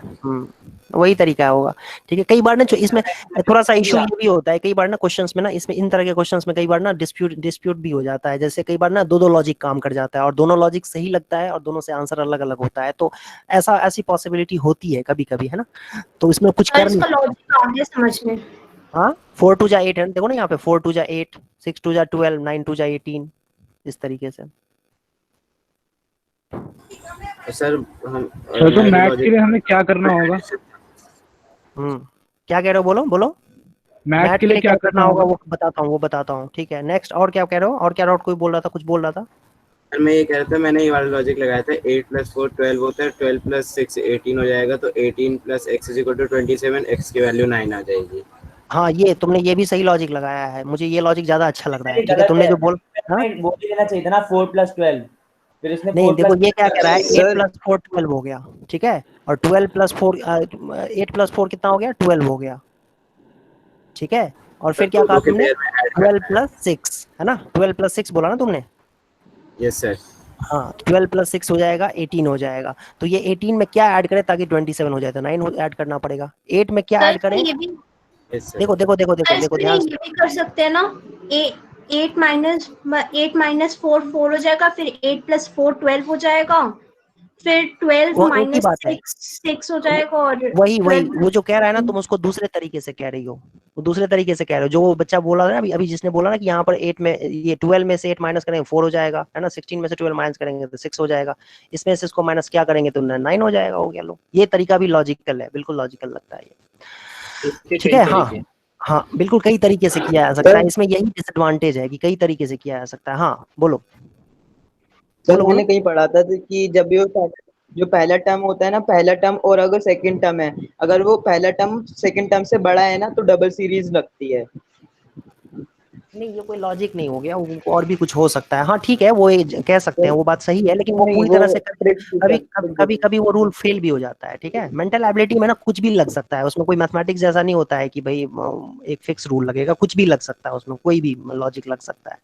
वैसे तुम जो कह रहे हो वो चीज ज्यादातर अप्लाई होता है, हाँ ये बात बिल्कुल सही है। मेंटल एबिलिटी के लिए कोई बच्चा पूछ रहा था क्या करना चाहिए। मेंटल एबिलिटी के लिए तो सबसे पहले आप बेसिक जो मॉड्यूल आपको दिया जाएगा, अभी मिलेगा आपको 1 2 दिन 4 दिन में मिल जाएगा मॉड्यूल, तो मॉड्यूल से प्रैक्टिस करना है आपको, ठीक है। मेंटल एबिलिटी के लिए मॉड्यूल, सबसे पहले मॉड्यूल करना है, और मॉड्यूल के बाद आपका टेस्ट होता रहेगा इसमें, है ना। फोर्टनाइटली में एक बार सैट का होगा, फोर्टनाइटली टेस्ट जो होगा आपका, उसमें एक सैट का होगा और फिर उसके बाद एक मैट का होगा, ठीक है। तो ये टेस्ट भी अच्छे तरीके से देना है। मैट 100 क्वेश्चन मैट का। नहीं अभी सर इस बार जो नहीं वो नहीं मैथ अभी का होगा। मैथ के लिए अभी कोई बुक लेने की वैसे जरूरत नहीं है, ठीक है। मेंटल एबिलिटी के लिए आप लोग मत लेना, क्योंकि जो इतना पेपर एक्चुअली क्या है ना कि मेंटल एबिलिटी में बुक लेने का कोई फायदा भी नहीं है। जितने भी क्वेश्चंस मार्केट में, जितने अवेलेबल क्वेश्चन है ना बुक बुक में, वो मोटी मोटी किताबों में जितने क्वेश्चंस अवेलेबल होते हैं उतना तो आप लोगों को टेस्ट में ही करवा दिया जाएगा। यहाँ पर कम से कम पूरे साल भर में, जब नवंबर में एग्जाम होगा आपका या दिसंबर में जब भी एग्जाम होगा, तब तक ना कम से कम आपको 10 या 12 पेपर करवाए जाएंगे। 10-12 पेपर का मतलब है 1200-1300 क्वेश्चंस करवाने कर लोगे आप लोग, ठीक है। 1200-1300 क्वेश्चंस काफी होते हैं, ठीक है। और ये डीपीपी के बियॉन्ड, कभी कभी डीपीपी भी मिल जाएगा इसका आपको, और मॉड्यूल तो है ही आपका, ठीक है। वैसे डीपीपी इसमें कम ही देंगे, मॉड्यूल आपका है, मॉड्यूल आपका सफिशिएंट है डीपीपी के पॉइंट ऑफ व्यू से। मॉड्यूल आप करो इसमें, और उसके बाद जो टेस्ट होंगे वो 10-12 टेस्ट हो जाएंगे, तो उससे कम से कम 1000 या 1200 क्वेश्चंस की प्रैक्टिस हो जाएगी आपकी, तो वो भी आपके लिए एडवांटेज रहेगा। और 2-4 क्वेश्चंस घर, 2-4 पेपर्स घर के लिए भी देंगे करने के लिए, मतलब 200-300 क्वेश्चंस। हाँ बोलो। कम से कम क्या कह रहे हो? तो फिर कुछ सर की मैथ में मिनिमम 90 आनी ही चाहिए। 90 नहीं 95 आनी चाहिए। यस सर, एसएसटी वाले सर ने बताया। हाँ सर सर अगर 95 इस बार टेस्ट को मैथ का होगा ना? मैथ में 95 आनी चाहिए। हाँ बोलो क्या कह रहे हो? सर तो मतलब अभी तो हमारा सेट हुआ तो अब जो अगला टेस्ट फोर्टनाइटली टेस्ट होगा वो मैथ होगा। हाँ अगला टेस्ट जो है वो मैथ होगा, ठीक है। अब अगला टेस्ट जो होना चाहिए, कब हुआ था तुम्हारा टेस्ट? रिजल्ट आ गया उसका? हाँ सर, पिछले वाले तो उसी टाइम दे दिया तभी आ गया। अच्छा, ठीक है। हाँ अगला टेस्ट मैथ ही होना चाहिए मोस्ट प्रोबेबली, लेकिन मैं श्योरली नहीं कह सकता हूँ, लेकिन ज्यादातर चांसेस यही है कि मैथ ही होगा। सर नवंबर तक कोर्स हो जाएगा हमारा सारा? बिल्कुल बिल्कुल, कोई डाउट नहीं। सर तो ऑनलाइन क्लासेस कब तक चलेंगी? अब ये तो तुम्हें पता होना चाहिए, देखो सर क्योंकि तुम भी सोच सकते हो। सर हमारा स्कूल तो मतलब जुलाई में खुलने वाला है, शायद खुल जाए। देखो गवर्नमेंट अलाउ कर देगी ना, गवर्नमेंट अलाउ कर देगी, कोचिंग इंस्टीट्यूट्स ओपन हो सकते हैं, तब हो जाएगा ओपन, तब क्लासेस नॉर्मल तरीके से होंगी। और नॉर्मल क्लासेस में ज्यादा मजा आएगा, ये ऑनलाइन में ना हो नहीं पाता है, ऑनलाइन में लिमिट हो जाती है। यस सर, रियल में 100% लर्निंग नहीं हो पाती है। और ये सब ना जो मैं कह रहा हूँ, जो बच्चे टाइम पास करने वाले बच्चे ना, उनको बड़ा मजा आता है ऑनलाइन में। मैं तो कभी भी सीरियस बच्चों को नहीं देखा ऑनलाइन क्लास का एनवायरनमेंट अलग ही होता है। हाँ बिल्कुल, सीरियस बच्चे जो पढ़ने वाले बच्चे होते हैं उनको ऑफलाइन में ही समझ में आता है, क्योंकि वहाँ पर इंटरेक्शन होता है, डाउट ज्यादा क्लियर होते हैं। ये सब तो बच्चे खेलते रहते हैं, इसमें पढ़ते नहीं, देख ही नहीं पा रहा हूँ मैं कि कौन सा बच्चा पढ़ रहा है कौन सा बच्चा नहीं पढ़ रहा है, तो पता नहीं चल रहा है। तो जैसे ही नॉर्मल सिचुएशन हो, भगवान से प्रे करो, ठीक है, गॉड से प्रे करो कि भाई जल्दी जल्दी नॉर्मल सिचुएशन हो, तो भाई हम लोग जल्दी से मिले आपस में और फिर क्वेश्चन करें, खूब सारे लर्निंग जो है हमारी डबल हो जाए। अभी लर्निंग हमारी हैंडीकैप चल रही है, हमारी लर्निंग उतने अच्छे से हो नहीं रही है, तो प्रे करो बस कि भाई जल्दी जल्दी सब कुछ सही हो जाए। हाँ क्या कह रहे हो? सर दो क्लासें होती थी पहले तो एक दिन में ना। हाँ तो आज नहीं हो रही है? आज भी तो होगी ना तुम्हारी 2 क्लास। अब तो नहीं है। नहीं सर, पहले सर एक ही होती है एक दिन में। 6 क्लासेस दो दिन में हो जाती थी, अब 6 क्लासेस 6 दिन चल रही हैं। अच्छा 6 दिन में 6 क्लासेस? 7 दिन, संडे भी होती है।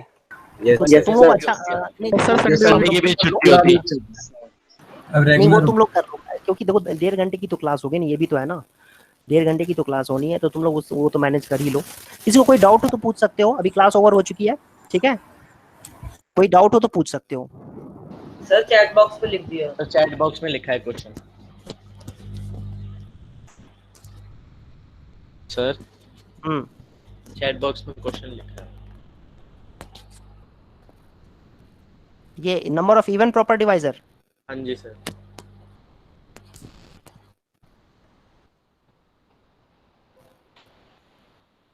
मेरा क्वेश्चन 1008 के इवन प्रॉपर डिवाइजर निकालने हैं। सबसे पहले तो 1008 को फैक्टराइज करो, ठीक है। 1008 को फैक्टराइज करोगे तो कितना आएगा? सॉरी 1 0 ज्यादा हो गया।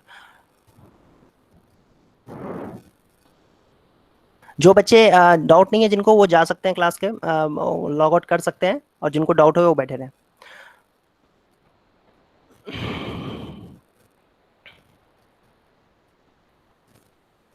ये आया 2 की पावर 4, 3 का पावर 2 और इंटू 7 की पावर 1। देखो इवन डिवाइजर अगर तुम्हें निकालने हैं ना, इवन प्रॉपर डिवाइजर सुनो, तो इवन नंबर के लिए तुम्हें 2 को तो लेना ही लेना है, ठीक है। 2 को तुम एक बार लोगे तब भी इवन प्रॉपर डिवाइजर आएगा, है ना।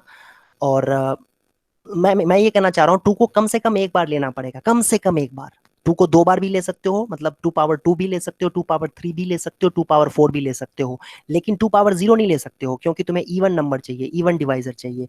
तो भाई अब यहाँ पर 2 के पिक करने या ना पिक करने के 4 तरीके हैं, 2 power 1, 2 power 2, 2 power 3, 2 power 4। 4 plus 1 नहीं लिखेंगे, 1 नहीं लिखेंगे, क्यों 4 प्लस 1? क्योंकि 2 को हमें लेना ही है, क्योंकि ये हमें इवन प्रॉपर डिवाइजर फाइंड करना है। और ये यहाँ पर 3 को ले भी सकते हैं, नहीं भी ले सकते हैं, तो 2 प्लस 1 हो जाएगा। और फिर ये 7 को ले भी सकते हैं, नहीं भी ले सकते हैं, तो ये आ जाएगा 1 प्लस 1 तरीका। तो कितना हो गया बेटा? देखो 4 इंटू 3 इंटू 2 कितना आया भाई? 4 3 जा 12, 2 जा 24। 24 फैक्टर्स ऐसे आए हैं जो ये इवन डिवाइजर्स आए हैं, I'm सॉरी, ये इवन डिवाइजर्स हैं, ठीक है, ये है इवन डिवाइजर्स, करेक्ट है। अब ये इवन डिवाइजर में एक डिवाइजर ये खुद होगा, ये 1008 भी तो एक इवन नंबर ही है, 1008 जो है ये भी तो इसके अंदर इंक्लूड हो गया, करेक्ट, समझ में आ रहा है ये, है ना, है ना। तो ये इवन डिवाइजर अपने आप इसमें ये 1008 इंक्लूडेड है, लेकिन 1008 प्रॉपर डिवाइजर नहीं होता है, इसीलिए 1008 को इसमें से माइनस करना पड़ेगा। मतलब जो इवन प्रॉपर डिवाइजर होंगे, ये तो सारे इवन डिवाइजर्स निकल गए, इवन प्रॉपर डिवाइजर में 1008 को एक्सक्लूड करना पड़ेगा क्योंकि the number itself can not be counted, ठीक है। तो 23 आंसर हो गया, एक को हटा देंगे, इसको खुद को हटा देंगे, 23 इवन प्रॉपर डिवाइजर्स हैं इसके। अच्छा एक 1 भी तो हटेगा, 1 तो खैर लिया ही नहीं है यहाँ पर, 1 ले रखा है, 1 ले रखा है, 1 ले रखा है, सॉरी 1 ले रखा है, 22 इसमें 1 भी इंक्लूड है, 1 ले रखा है ना इसमें, 7 पावर 1 या 7 पावर 0 तो हो गया ना, 1 तो ले लिया ना तुमने, 7 पावर 1 या 7 पावर प्रॉपर डिवाइजर का मीनिंग क्या होता है? प्रॉपर डिवाइजर का मतलब 1 एंड इटसेल्फ को छोड़ के बाकी सारे डिवाइजर, जैसे 6 है ना, तो 6 का डिवाइजर 1 भी होता है और 6 भी होता है ना, तो 1 और 6 को छोड़ के जितने भी 6 के डिवाइजर्स हैं वो प्रॉपर डिवाइजर्स हैं, जैसे 2 सर और आपने 3। इवेंट डिवाइजर्स कैसे फाइंड आउट किया, एक बार फिर से इवेंट बता डिवाइजर के लिए, इवेंट डिवाइजर्स के लिए 2 को लेना ही होता है, ठीक है, 2 को तुम्हें कम से कम एक बार लेना ही पड़ेगा। तो जैसे नॉर्मल तरीका क्या था, नॉर्मल तरीका ये होता था 4 प्लस 1, इसके जो डिवाइजर्स होते हैं ऐसे लेते, 4 प्लस 1, 2 प्लस 1, 7 1 प्लस 1 ऐसे लेते थे ना, ये होता था नॉर्मल तरीका, ठीक है। 4 है तो 4 प्लस 1, 2 है तो 2 प्लस 1, 1 है तो 1 प्लस 1। लेकिन यहाँ पर क्योंकि इवन डिवाइजर है इसलिए ये 1 नहीं आएगा, क्योंकि हमें 2 को कम से कम एक बार लेना पड़ेगा, मतलब 2 पावर 1, 2 पावर 2, 2 पावर 3, 2 पावर 4। तो 2 को पिक करने या ना पिक करने के 4 चॉइसेस हैं हमारे पास। पहला चॉइस 2 पावर 1, दूसरा चॉइस 2 पावर 2, तीसरा चॉइस 2 पावर 3, चौथा चॉइस 2 पावर 4, ठीक है, चौथा चॉइस, 4 चॉइसेस हैं। और ये हो जाएगा इसमें 2 प्लस 1, 3 को ले भी सकते हैं, नहीं भी ले सकते हैं, 7 को ले भी सकते हैं, नहीं भी ले सकते हैं, 2 तरीके हो गए। तो सब मिलाकर के हो गया कितने, 24 तरीके हो गए। अब इसमें 1 भी इंक्लूडेड है और ये 1008 भी इंक्लूडेड है। 1008 क्यों इंक्लूडेड है भाई? क्योंकि ये खुद ही इवन नंबर है, तो ये तो इसमें इंक्लूडेड हो गया ना, तो 2 माइनस कर देंगे, तो 24 माइनस 2 ये आ गया आपका इवन प्रॉपर डिवाइजर्स के नंबर्स, मतलब 22 इसके इवन प्रॉपर डिवाइजर्स होंगे, ठीक है। एक अगर नहीं समझ में आया तो मैं इसको तुम्हें सिंपल से एग्जांपल से समझाता हूँ, सुनो ध्यान से, देखो नहीं समझ में आया तो मैं तुम्हें एक सिंपल सा एग्जांपल से एक्सप्लेन कर देता हूँ। 24 की बात करते हैं, ठीक है। 24 को क्या लिख सकते हैं, 2 पावर 3 इंटू 3 पावर 1। अब मैं क्या कह रहा हूँ कि इवन डिवाइजर के लिए तरीका क्या होगा, 3 इंटू 1 प्लस 1 मतलब 6।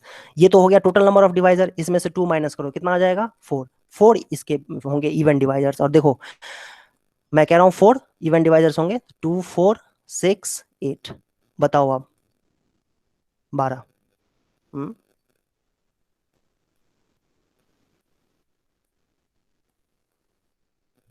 ठीक है, कितने हो गए, 2 4 4 होता है ना, 6 होता है ना, 8 होता है ना, क्या हो गया इसमें, 2 माइनस किया है हमने। आई एम सॉरी इसमें ये पूछा है कि इवन प्रॉपर डिवाइजर, और 1 तो इवन होता ही नहीं है, 1 तो ऑड नंबर में आता है ना। ओहो यस सर, तभी मेरा आंसर थोड़ा डिफरेंट आ रहा था। हाँ 23 आ रहा है इसका आंसर। आई एम सॉरी ये 1 तो इवन नंबर होता ही नहीं है, 1 जो है ना वो एक ऑड नंबर है, ठीक है, ये मिस्टेक हो गई। तो यहाँ पर 5 आएगा, ये 5 आएगा, ठीक है। तो ये 2 4 6 8 12 ये 5 नंबर्स आ गए। 24 को एक्सक्लूड करो, 1 तो इसमें लिया ही नहीं हमने, ये 1 हमने लिया ही नहीं है, कहाँ लिया हमने, क्योंकि 1 तो ऑड नंबर है, हमने खाली यहाँ पर इवन नंबर लिया हुआ है। तो ये जो यहाँ पर मैंने डिलीट कर दिया है वैसे ये पार्ट वो गलत हो गया था इसमें। एक मिनट इसका देखते हैं,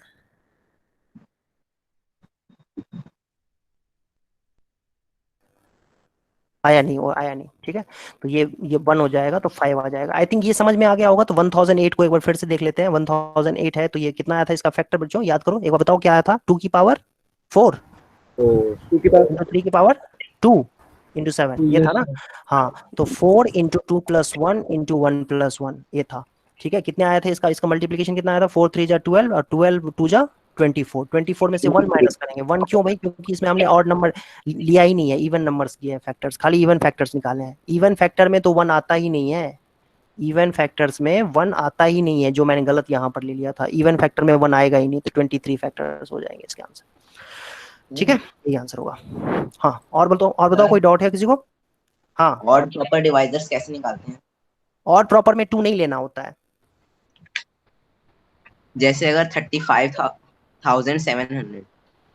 हाँ रुक जाओ, बता रहा हूँ। और अक्षिता तिवारी ने क्वेश्चन पूछा हुआ है, ABCD are positive rational number, A plus root B C plus इधर A is equal to B. And देखो उसमें तुम्हें कंपैरिजन करना पड़ेगा, ठीक है। पॉजिटिव रैशनल नंबर्स हैं तो भाई सिंपल सी बात है कि रूट बी जो होगा परफेक्ट स्क्वायर अगर नहीं है ना, अगर बी और डी परफेक्ट स्क्वायर नहीं है तो सीधा सीधा कंपैरिजन करके हम कह सकते हैं, कंपैरिजन कर सकते हैं इसमें। Okay, how many numbers lie between 11 and 1111 which divide by 9 leaves. ये बहुत बड़े बड़े क्वेश्चंस हैं तुम लोगों के भाई, तुम्हारे क्वेश्चंस तो बहुत इसमें बड़े बड़े हैं। एक क्वेश्चन मैं पिक कर लेता हूँ, ठीक है।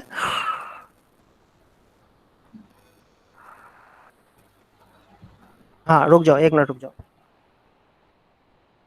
वो तुमने भाई क्वेश्चन क्या पूछा था भाई? अभी क्वेश्चन क्या पूछा था तुमने, एक ऑड नंबर वाले?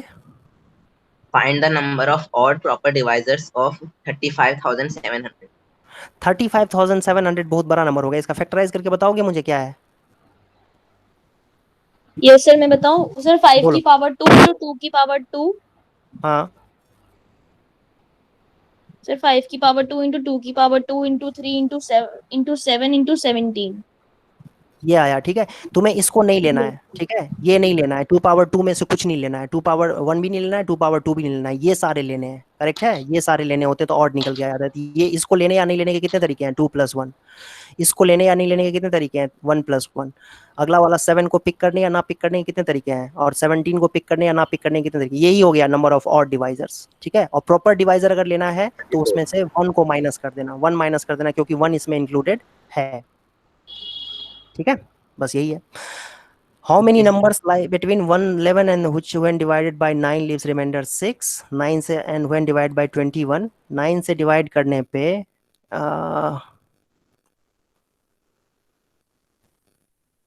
रिमाइंडर 6 आता है, and when divided bye 21, sorry ये गलत लिख दिया। P हमारा वो नंबर है, 9 से डिवाइड करने पे रिमाइंडर 6 आता है, और P ही वो नंबर है जिसको 21 से डिवाइड करने पे रिमाइंडर 12 आता है, ठीक है। यही है ना क्वेश्चन। अब इसमें ऐसा कर सकते हैं हम कि माइनस कर दो दोनों को, तो 21 में से 9, 21 Q2 माइनस 9 Q1 और प्लस 6 इज इक्वल टू 0, और 3 कॉमन ले लेंगे तो 7 Q2 minus 3 Q1 plus 2 is equal to 0। अब 3 Q1 minus 7 Q2 is equal to 2। अब इसका सॉल्यूशन तुम्हें निकालना पड़ेगा, लीनियर इक्वेशन का सॉल्यूशन निकालना पड़ेगा। सर वैसे करके फिर एपी वाले फॉर्मूला से कर सकते हैं, जो पूरा होता है, नंबर ऑफ टर्म्स निकालेंगे वहां से, क्योंकि नंबर्स निकाल के फिर हाँ। जैसे मैंने करा था, तो सर जो टर्म्स आ रहे थे ना वो एपी फॉर्म कर रहे थे, तो सर वैसे निकाल लिया था फिर। ओके हाँ ठीक है, आंसर मैच कर लेना, ठीक है। ये इसमें चेक कर लेना कितने सॉल्यूशंस आते हैं इसके, है ना। और इस तरीके से ही करना है। और किसी का कोई डाउट है? so that 17 Okay, power sir. 8 is divisible by what? Aryan Tyagi, 17 power 8, 13 power 7 minus divisible by?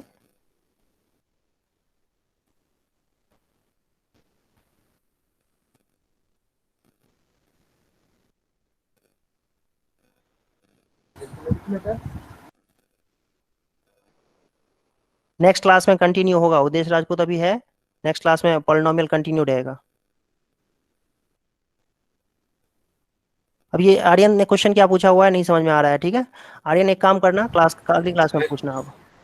हाँ सर, हाँ बोलो। सर जो अक्षिता का क्वेश्चन था, let ABCD are the positive rational such that A plus root B is equal to C plus root D, then either A is equal to C and B is equal to D, और B and D are square of rational। सर समझ नहीं आया question में करना क्या है?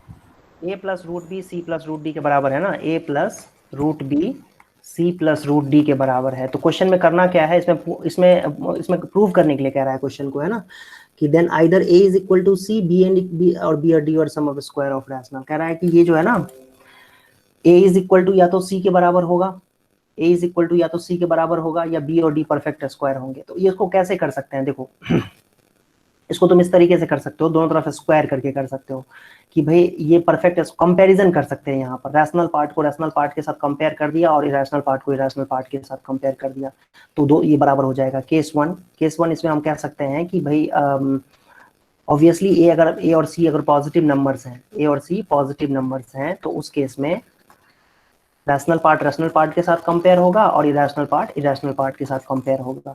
और अगर मान लो कि ए और सी पॉजिटिव इंटीजर्स नहीं है, ठीक है, ए और सी मान लो, फिर उस केस में क्या होना चाहिए, दोनों ही नेगेटिव इंटीजर्स होने चाहिए। तो ये तो सीधा सीधा कंपैरिजन का केस है। इसको ना आरडी शर्मा में जो दिया हुआ है ना, जो सॉल्यूशन 2 पेज का जो सॉल्यूशन दिया हुआ है, दैट इज रियली डिस्गस्टिंग। मतलब उतने की जरूरत ही नहीं है। ये सिंपल सा लॉजिक है यहाँ पर कि इसने खुद ही सब कुछ बोल दिया कि ए और सी जो है रैशनल नंबर्स हैं, बी और डी परफेक्ट स्क्वायर अगर नहीं है तो भाई सिंपल सी बात है कि रैशनल पार्ट के बराबर होगा, इरेशनल पार्ट के बराबर होगा। इसी बात को प्रूव करने के लिए उसने क्या किया है, 2 पेज का सॉल्यूशन लिखा हुआ है, जो कि मेरे ख्याल से वर्थ नहीं है, ठीक है, उतना इंपॉर्टेंट नहीं है। प्रूव करना था, हाँ, ये कुछ उसमें प्रूव करना है, ठीक है, 2 पेज का सॉल्यूशन है। तो मेरे ख्याल से अगर वो मैं सॉल्यूशन लिखने जाऊंगा अभी तो काफी टाइम लग जाएगा, लेकिन वो उतनी की जरूरत नहीं है और यूज नहीं है। वो एक्चुअली में जो लिखा हुआ है ना, वो वर्थ नहीं है उतना जितना इस क्वेश्चन को उन्होंने हाइप बना दिया है। सिंपल क्वेश्चन है भाई, A plus root B is equal to C plus root D है, दैट मीन्स, और ये लिखा हुआ है साफ साफ कि ए और सी रैशनल नंबर्स हैं और परफेक्ट स्क्वायर अगर नहीं है तो ए सी के बराबर होगा, बी डी के बराबर होगा। It is as simple